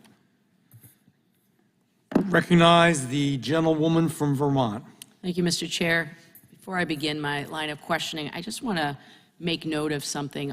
Our Republican colleagues have touched a few times today on the words of a third-party auditor who was deposed as part of the Twitter lawsuit. And I think it's really important to point out, for the sake of transparency, that this deposition was filed last night, and here we are talking about it today. I believe in coincidence, I really do, but that's a pretty lucky coincidence that that evidence supposedly providing the Republican accusations today was released in such a timely manner. So I think it's really important to make note of that. Chair Khan, thank you so much for being here. Thank you for being here to the bitter end. I really appreciate your testimony this morning. I'd like to touch on a extremely timely and controversial issue, which is artificial intelligence. And specifically, I'd like your thoughts on generative AI and competition. It's tough to imagine online platforms gaining even more power, but it seems that big tech firms who control their own AI systems and access to cloud data are in a position to do just that. And I find that alarming, as do many of my constituents back in Vermont. So what I'd like to ask you is, how could AI technology lead to an even more consolidated internet landscape with even fewer choices for consumers? So, Congresswoman, let me say, first of all, these moments of technological disruption, when you have these game-changing technologies enter the market, these moments oftentimes provide a lot of opportunity for disruption and for displacing some of the existing incumbents and giants. And so there's always a chance that that'll be the effect. I think you're right that with these technologies, we see inputs required here that really favor dominance and favor scale. So, you need huge amounts of compute, you need access to huge amounts of data, the models. Our staff recently published a blog post laying out what some of these competition concerns could be. But I think you're absolutely right that we all need to be very vigilant to make sure that this potentially transformative technology is not further consolidating market power in ways that could really harm competition. And how would a firm use AI and cloud access to illegally expand their market power? What would that look like? So, I don't want to engage in hypotheticals, but, the types of, as we lay out in the blog post, traditionally the types of concerns that you might have is if firms with market power are conditioning access to one set of technologies and critical inputs on firms having to also buy other services, those types of tying agreements, and especially when they're having an exclusionary effect, can be concerning under the antitrust laws. And are you concerned about this issue in relation to the digital markets? In general, we're very concerned about competition in digital markets, yes. Okay, and my last time here, I also wanted to touch on another issue, which is dark patterns. Amazon Prime has reached a point where it's practically impossible to avoid. FTC recently took Amazon to task for using a series of digital tricks or dark patterns to enroll people in Prime without their consent or to prevent people from canceling their subscription. And this is something that I hear a lot from my constituents about. Last year, the agency reported that, quote, more and more companies are using digital dark patterns to trick people into buying products and giving away their personal information. How common is it for online companies to use these dark patterns? Unfortunately, through our work, we've seen that it is too common that we see companies using these tricks. Our staff published a report going into detail about the different types of dark patterns that we see, which in practice end up tricking or manipulating people into making choices that they're not really seeking to make. And so we want to make sure that we're fully grasping how these dark patterns are working.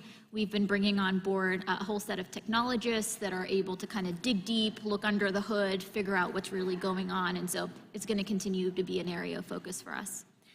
And something that you said there really struck me. It is essentially about taking away people's choice. When you're not transparent about the ways in which consumers are being entrapped into signing up for something or not being able to cancel something, that is taking away their ability to vote with their dollars, essentially, which is something we've heard about in this hearing today. What effect does this then have on competition and privacy and innovation, just briefly? So we want to make sure that companies are competing on honesty. We don't want honest businesses to lose out to firms that are engaging in dark patterns and these types of, deceptive practices. So there's a consumer protection dimension to it, but as you noted, there's also a competition dimension. I really appreciate that. Thank you. I yield back. Thank you. I recognize the gentleman from Oregon. Thank you, Mr. Chair, and thank you for being here today and for your patience. I disagree with the bitter end phraseology that was used. I think the entire conversation has been extraordinarily interesting, and I appreciate your being here to share your thoughts.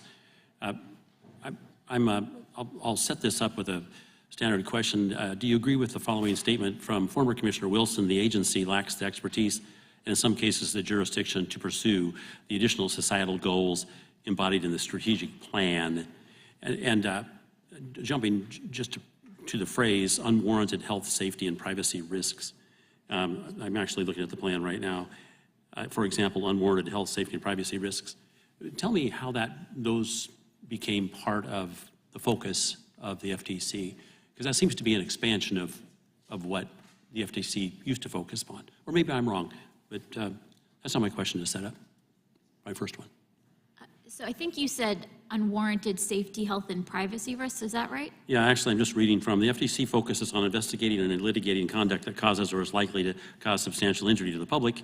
This includes not only monetary injury, but also, for example, unwarranted health, safety, and privacy risks. So the statute says that an unfair practice is one that causes, one of the prongs is substantial injury. Substantial injury is not defined, but for years now, the FTC has interpreted that, and courts have ratified that to mean not just monetary harm, not just losing money, but certain types of harm to wellness and safety and health. So some of the deceptive advertising cases. Are you referring to courts? Is that where you said that? That's right. And okay, recently, so just because I want to move on, Sure. If you could provide me with the cases that you're referring to, please, so that I can see the courts that you're relying upon for that effort. Now, let me slide that aside and let me go to the next issue. This is one, of course, that you brought up in your famous paper, the Amazon Antitrust Paradox. And the issue is, and forgive me, I'm not an expert in this space. I didn't even take this class in law school. So my question, antitrust, so my question is, what if not the consumer welfare standard, what standard? And I'm basically lifting this right out of Bork's book, about 25 hours I'll never get back, that I want to spend reading it. And my question to you is, if not that standard, what standard are you going to apply? Or do you still apply just that sole standard in determining the challenges that bigness creates? So we applied the text of the statutes that Congress passed, and we look closely at the language in the statutes that Congress passed, consistent with legal precedent. There are some case holdings related. If I may, Yeah. if I recall correctly, before Burke's learned treatise, there was a mishmash of legal precedent. You could select among almost any standard. That's one of the reasons he was so clear in stating what he thought would be the proper standard, and that is the best for the consumer. So I'm asking you, if you're going to move away from that standard, which he so artfully articulates in his book, what is the new standard? So we're focused on the law, including the case law, not on a book. Wait. I just pointed out that before Bork, there was any number of standards. Just grab one.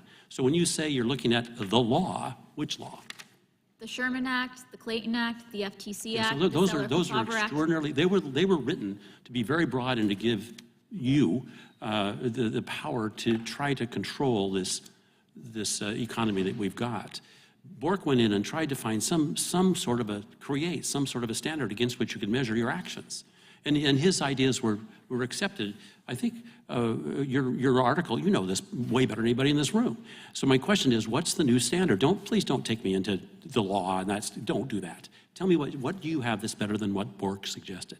So in instances where the Supreme Court has said, for example, that the Sherman Act should be interpreted consistent with consumer welfare, of course we look closely at that. But the Sherman Act is not the only statute, right? For the FTC, we're charged with prohibiting unfair methods of competition.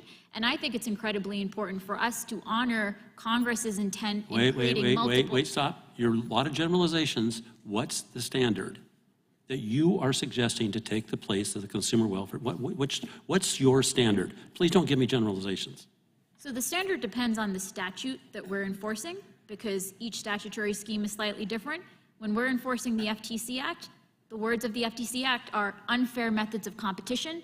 That's the standard we're enforcing. We laid out a policy statement last year that laid out in very clear, in great detail, what that standard means, reflecting a century of case law. So I'm out of time, but I will look at your explanation, and I appreciate your time here today. Thank you. We are going to take a 5-minute recess, and we're going to strictly adhere to that. It will be 5 minutes.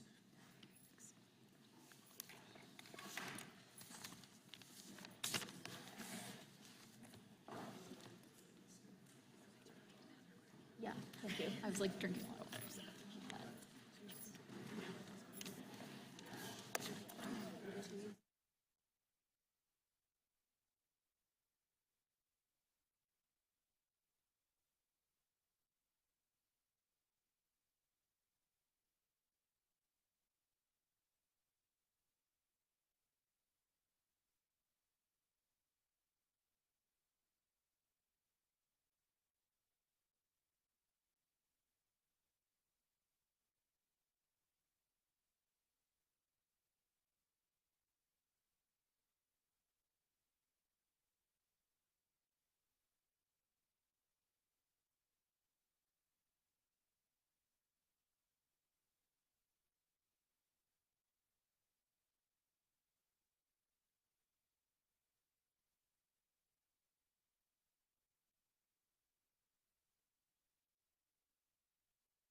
Recognize the gentlelady from Texas.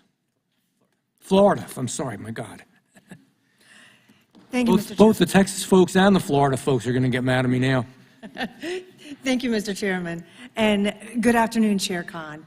I'd like to focus our attention on the recent notice of rulemaking and proposed changes to the pre-merger notification form requirements and instructions. So this new proposed rule would require submission of substantial additional documents from what is currently the status quo, including draft agreements and term sheets as opposed to just the final proposal for review, information about creditors, minority shareholders, officers, directors, and information on labor markets, data about workforce, including geographic information about employees, and details about prior penalties and findings by the NLRB. Is that right? Among other things. Yes, we issued a proposal of suggestions for additional information that we'd be getting. Another key area would be foreign subsidies. So Congress told us to get information about whether firms that are looking to merge are getting subsidies from China or other countries. Thank you. But in summary, this proposed rule would substantially expand the types and volumes of documents and information that are being submitted as part of this pre-merger review process, correct? That's right. Okay, and we also know that this rule, this new rule, if adopted, would substantially affect the time and the cost associated for entities who want to participate and make submissions under the pre-merger review process, correct? Yes, people would have to comply with the new form, which is seeking additional information. Right, and your agency, in fact, has estimated that this would increase by over 100 hours the time necessary to compile compliance documents to make this submission, and in some cases, in some of the more complex or larger cases, even much more than the 100 hours, correct? These are some of the estimates in the NPRM, yes. Yes. And the internal estimate also identified a cost estimated of $350 million impact for the change in the rule for compliance. Is that right? That's on the higher end. I mean, I will say a lot of this will depend on the complexity of the transaction. If you're seeing a merger between two fairly small firms that don't have any, complex holdings or that sort of thing, I imagine it would be much less. But you just raised a very interesting point, and it was one of the things that I wanted to ask about. So if we know going in that the time and the cost now associated with this pre-merger review process, the time's going to increase, the cost is going to increase, won't this affect the businesses that are at the lowest end of the reporting thresholds the most? They would be the least able to incur those costs and time without it affecting their overall margins? So again, it really will depend on the complexity of the merger. If it's a fairly simple transaction, I imagine it will be much easier to comply. I should also note, this is all about what firms need to produce on the front end, and it's our belief that by getting more information on day one, that'll allow us to more efficiently and effectively administer the laws in ways that could create more certainty for businesses on the back end. But at the conceptual level, the large corporations, the ones, in fact, that I believe you're probably the most concerned about, the very largest corporations are the ones who are the most capable of saying, yep, let's bring in our outside counsel and spend a couple more 100 hours, or let's allocate additional costs to go through this process. They would be the ones who could most easily absorb this change as opposed to the smaller entities at the lower end of that threshold. Now, let's go here. So by expanding the types of documents, by the types of information that you all are reviewing in assessing whether a merger should be approved and allowed to proceed, you're really expanding the bases upon which the FTC could choose to approve, seek more information, or disapprove, are you not? We're still squarely focused on whether the merger may substantially lessen competition or tend to create the monopoly. That remains our legal standard. We're seeking How is it that some of the information that you're requesting, though, such as demographic information about employees or information about shareholders and officers, how would that relate back to that core mission that you all have been pursuing prior to now? So issues relating to officers or things like potentially, overlapping directorates. Those can affect, for example, Section 8 of the Clayton Act in terms of if you have interlocking directorates. So those are some issues in which, they're squarely within the confines of the antitrust laws. So let me ask this then. The proposed rule, it's something that you all have developed in essence because you believe it would have a significant impact, correct? On mergers, on the health of the economy, on businesses. You're pursuing this because you think it's meaningful, correct? We're pursuing it because we think it'll allow the FTC to administer the laws that Congress has charged us with more effectively and efficiently. So you believe it's consequential? Go ahead. We think it'll meaningfully enable the FTC to do its job, yes. But without a specific mandate from Congress to engage in this behavior, correct? I disagree with that. The Hart-Scott-Rodino Act allows the agencies to get information on the front end when firms governed by this law are required to do so, and we're acting pursuant to that authority. Time has expired. Thank you, Mr. Chairman. I yield back. Recognize the gentlelady from Indiana. Thank you, Mr. Chairman. Thank you, Commissioner Khan, being here. So I want to bring a few issues, and I would like you to respond. But first, I belong to a group of people, even though I very much agree with Mr. Tiffany that majority of monopoly problems which are significant because we created this monopolies, incentivize this monopoly. And unfortunately, we created more companies now, too big to fail. And all of the laws that we try to deal with them, including like Dodd-Frank Act, which I was actually one of the implementers when I work in public accounting, now created this institution even bigger. And now we're going to be dealing with that. But I also understand that there are some of the areas where we have now problems so big that it involves us to looking at the barriers of entry, like healthcare, and then looking what are we going to deal with now with these monopolies that distorting the market and using very aggressive behaviors to suppress suppress competitives and really not delivering value because they can't. They are not natural monopoly. We created, and we have to look at that. So I think your agency has an important function, but unfortunately, and I want you to really respond on that, we have a lot of concerns from the Republican side, and that agencies been politicized and agencies been used to really the hammer and sickle and, to actually pick, a kind of in fashion to pick losers and winners. And I think, it's becoming a problem. And if you look at your even, the missions that you have and objectives, you said we will really need to have more, merge together consumer protection, competition, and you want to, your agency shapes distribution of power. I truly don't believe that that is an agency. I think the agency should be, dealing with the real abuses in the system that want to not have competition, use monopolistic power. So even in the statements, it's a problem. And I think we have one common ground that it seems like a lot of time we have a lot of talk is on healthcare.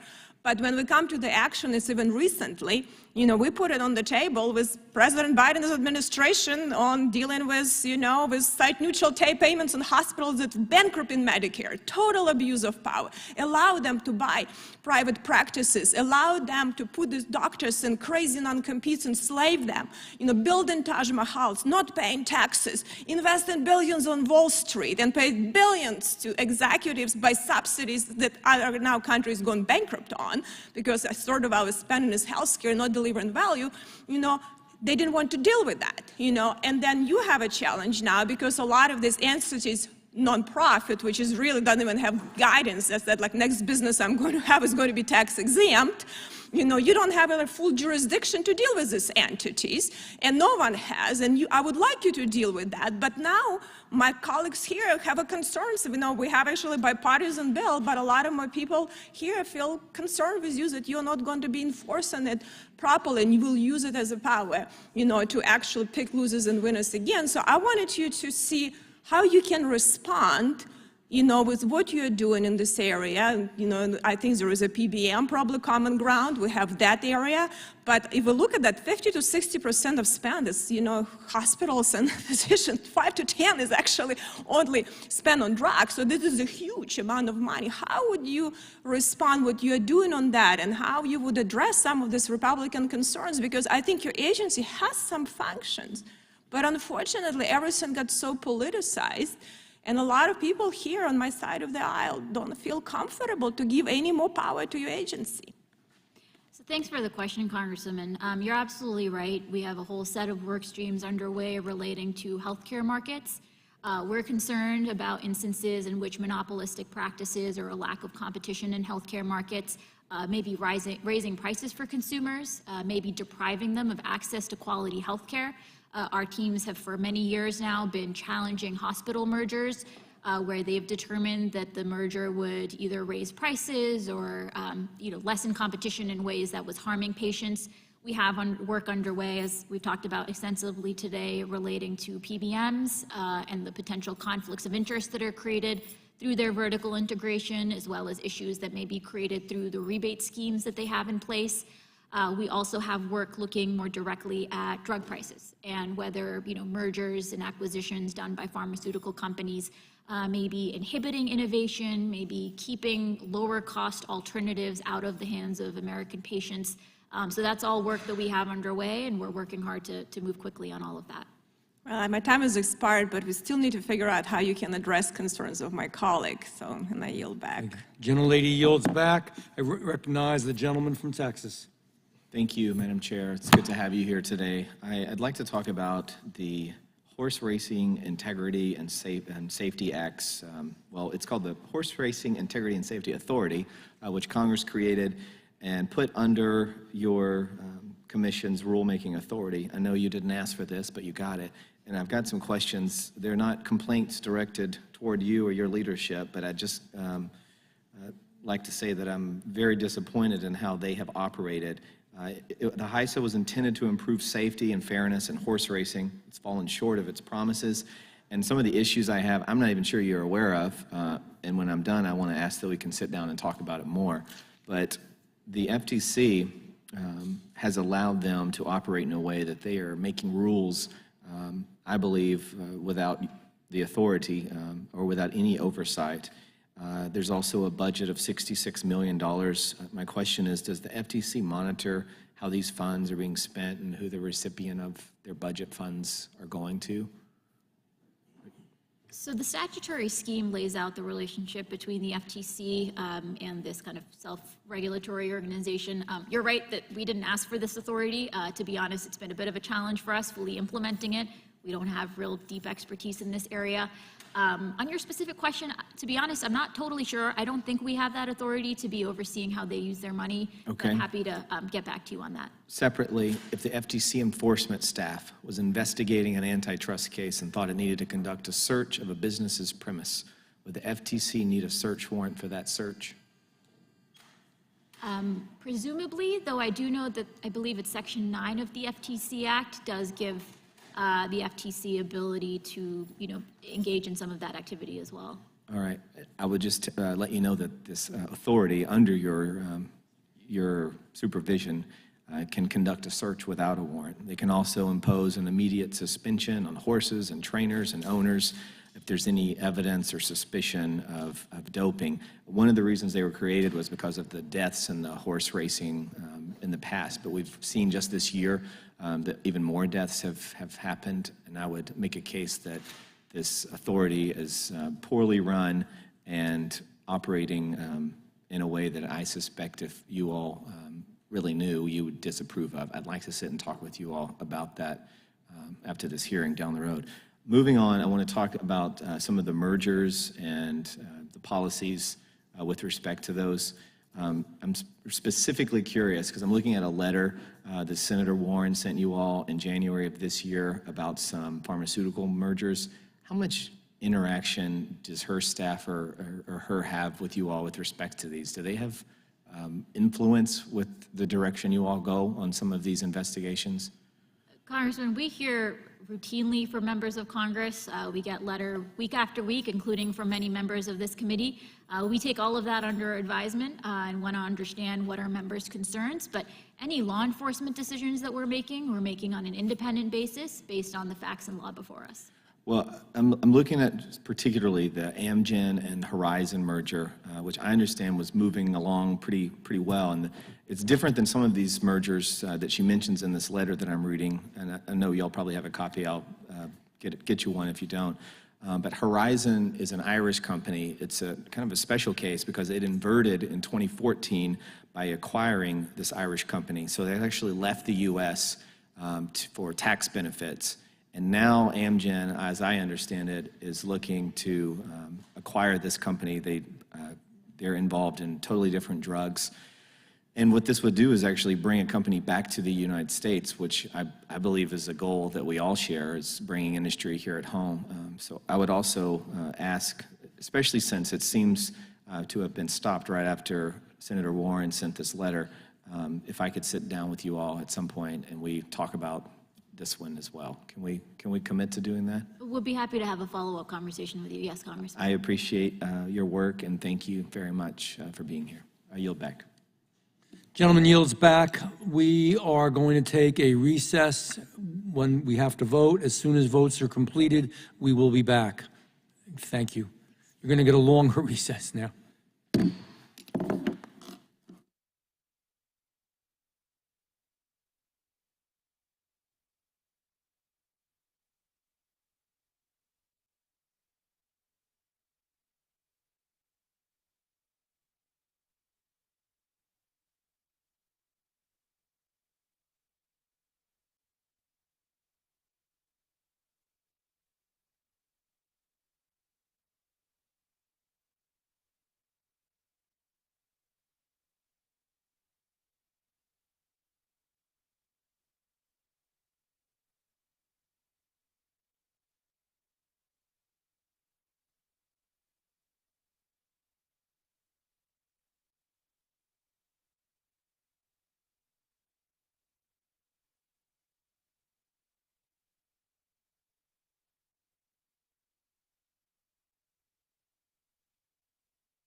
Call the meeting back into order. We will start with the gentleman from Texas, Mr. Moran.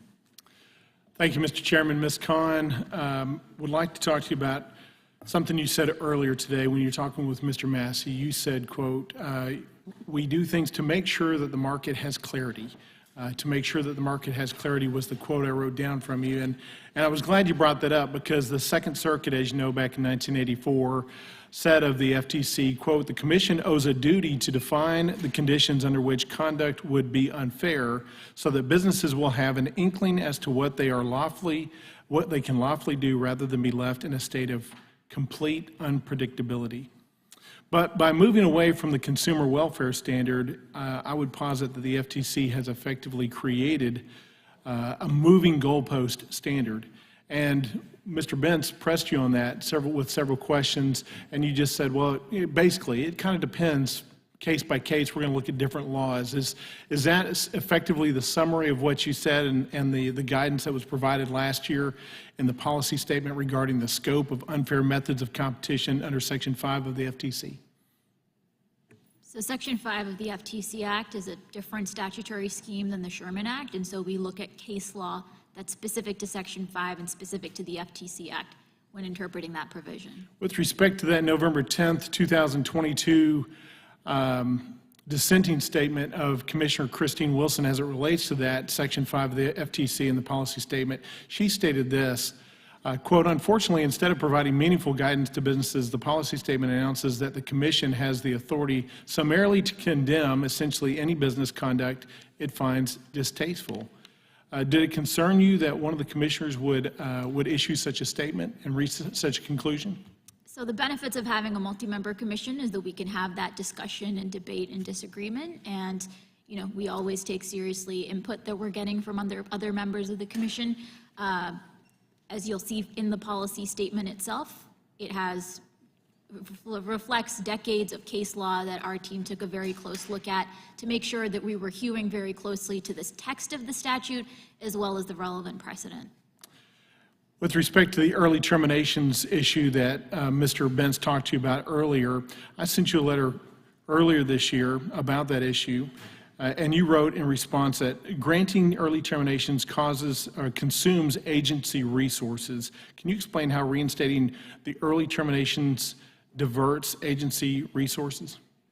Sure. So our staff is reviewing merger filings. They're in the process of litigating. They're investigating.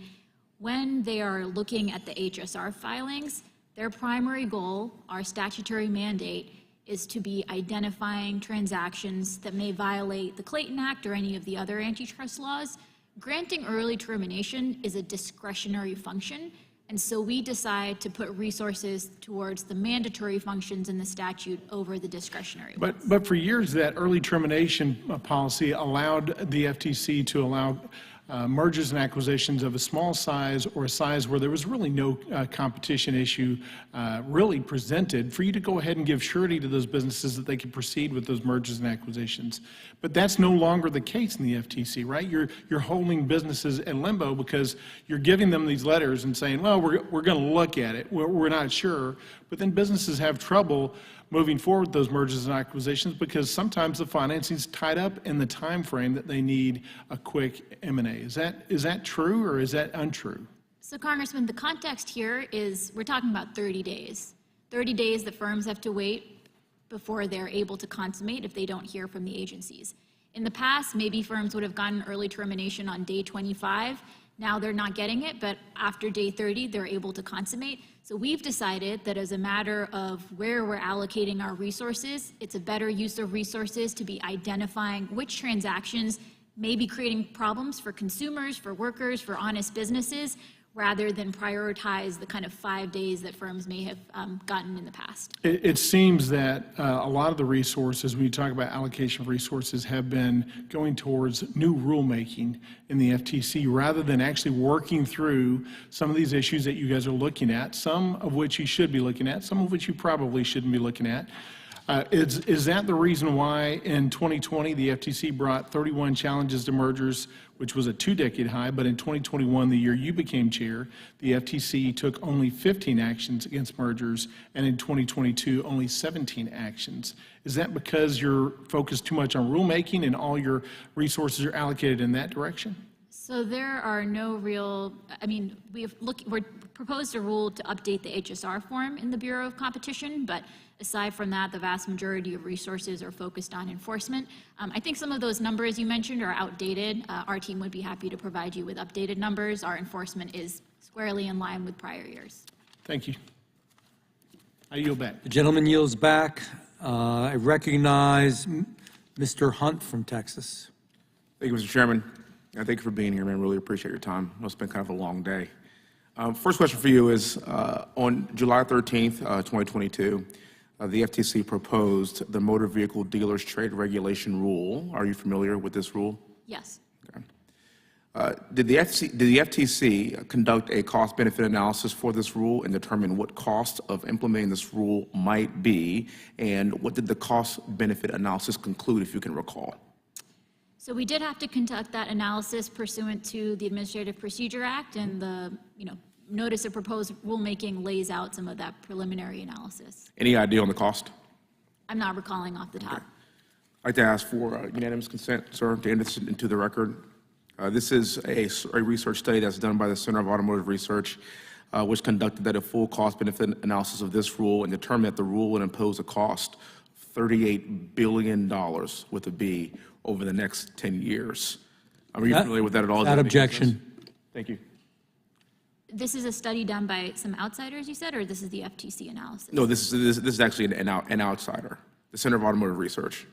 I'm not familiar with it. I know we got a lot of comments on the rules, so our teams are looking at those closely, and maybe this was one of those. So what we'll do is we will send this to you. I would implore you to take a look at it, and now that you have a copy of it, I would love for you to reconsider that burden and that cost that it would actually place on the American people, if you don't mind.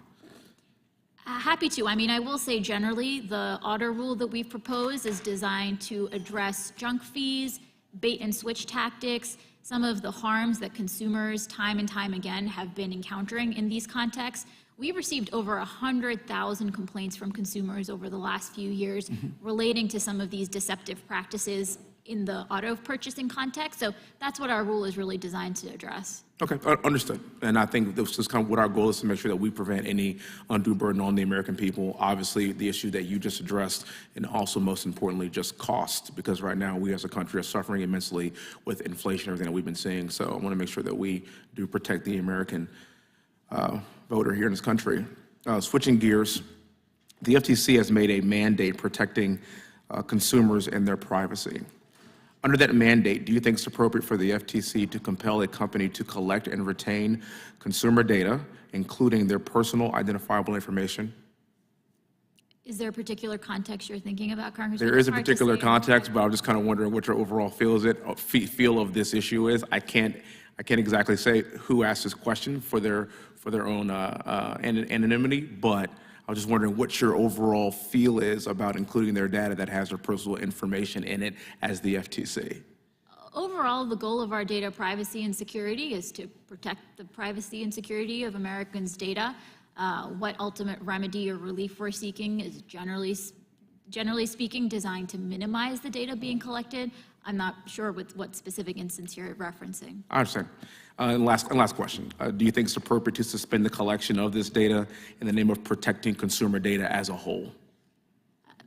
Again, would be happy to look at any specific matter that you're considering, but a key goal of some of our recent privacy work has been data minimization to really limit what data is being collected in the first instance, because we've seen that that's the best way to minimize risk of privacy breaches and security breaches. Thank you very much. Thank you for your time. I yield back the rest of my time. Gentleman yields. Recognize the gentleman from South Carolina for 5 minutes. Thank you, Mr. Chairman. Ms. Khan, thank you for being here. I know it's been a long day.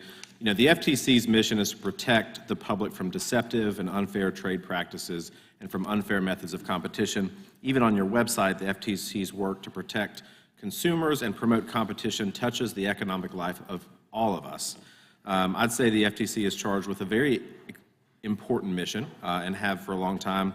A Bloomberg report recently found that 71 attorneys left the agency in a 2-year period between 21 and 22. This is the highest number of departures in 20 years.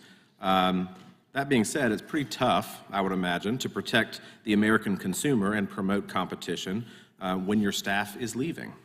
As you know, Congress receives federal employee viewpoint surveys, or FEVSs, to inform us on how agencies are functioning.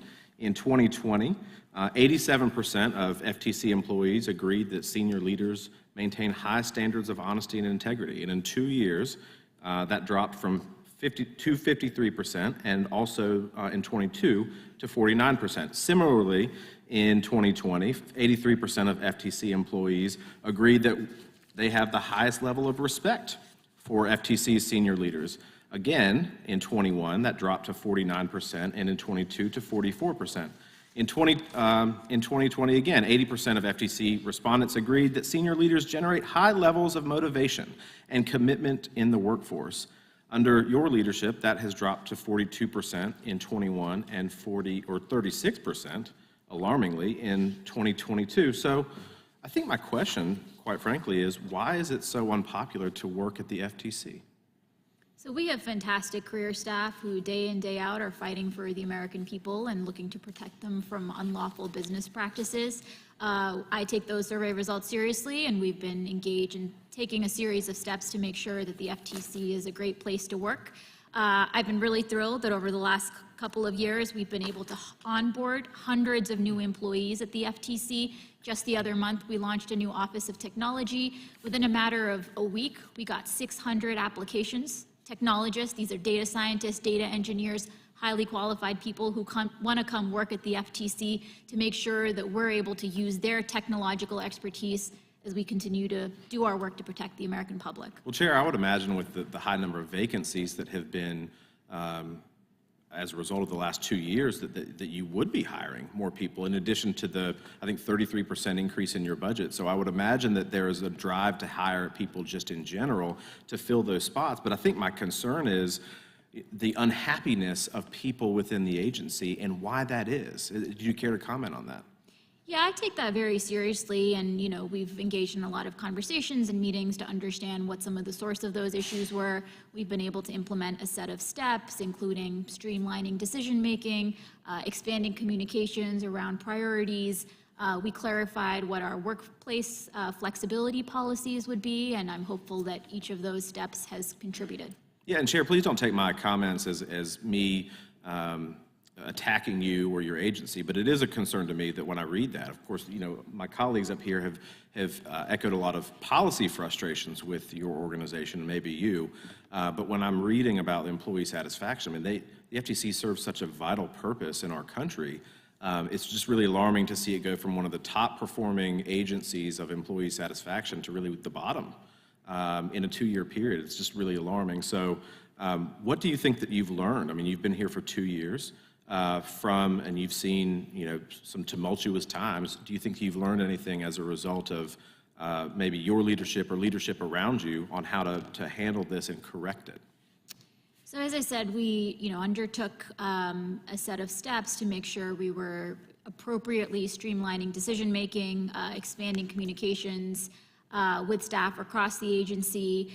In terms of learnings, I've had the privilege of seeing firsthand just how hard FTC staff are working day in, day out. Oftentimes they're having to go up against companies whose resources really dwarf ours, and there's a clear mismatch in resources, but we're still able to go toe-to-toe on talent, and that just reflects the sheer talent and dedication of our staff. Well, good, and I hope that these issues correct. There's a lot I think Mr. Gates talked about an important issue about creepy data collection that's going on. You've hit on that all day. The mission is important, but you have to correct the ship. You have to correct the type of management that you perform, and I think that starts with you. That starts with your team, because I don't want to read about toxic environments or people feeling like they're not heard or mismanagement at the highest levels. There has been a lot of ups and downs with the FTC over the last 2 years, and I'm hopeful that you can correct that. Thank you, Mr. Chairman. I yield back. Gentleman yields back. I yield 5 minutes to myself. I just wanted to take up a little bit where Congressman Biggs and Congressman Johnson were speaking, talking about the diversity, equity, inclusion issue that Commissioner Slaughter has evidently championed. Do you believe, and I know it's hard, but if you could just give me a yes or no answer, do you believe that should be a major and significant part of antitrust enforcement? Do you believe that's your job? So our job is to enforce the antitrust laws, which prohibit unfair methods of competition or deals that substantially lessen competition or tend to create a monopoly. We endeavor to do that work to protect everybody. So what does that have to do with diversity, equity, and inclusion? I'm not really sure. I mean, could you share more about what your specific concerns are? Well, Commissioner Slaughter has said, and we have quotes, that this needs to be and have a major role in antitrust enforcement, that that's a very major piece of it, that it's part of it. Do you agree with that or not? I didn't think, in all honesty, there are agencies who have that job and that responsibility. I didn't believe that yours did, but I was just, concerned, are we going to, as it is, you're short of resources. We can't do all the things we want to do to protect the consumer. I don't know why we would divert resources, time, energy, and people power to actually going forward with that. Yeah, look, I won't speak on behalf of my colleague. I mean, again, what I think about is the ways in which concentration of economic power and monopoly power hurts everybody. I understand. And we need to keep that in mind as we're using these tools and making sure we're protecting all parts of the American public from these practices. I agree. I'm concerned, and I'm just picking up where Congressman Fry left off on the state of morale at the FTC since you began your tenure. Examples such as hiring a chief of staff described as frequently creating friction with an aggressive managerial style, or choosing an associate director for litigation in the Bureau of Competition with less than 2 years of legal experience before joining your office as a high-ranking member. Can you speak on that for just a moment?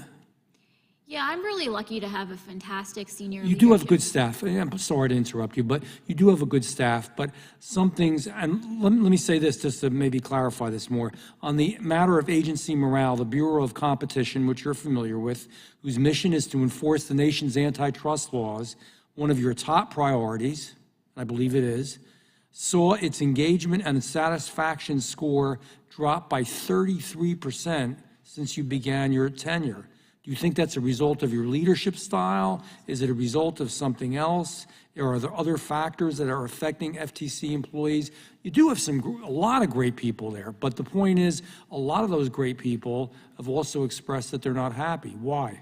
And I couldn't agree more that it's important for us to understand what some of the source of those numbers are.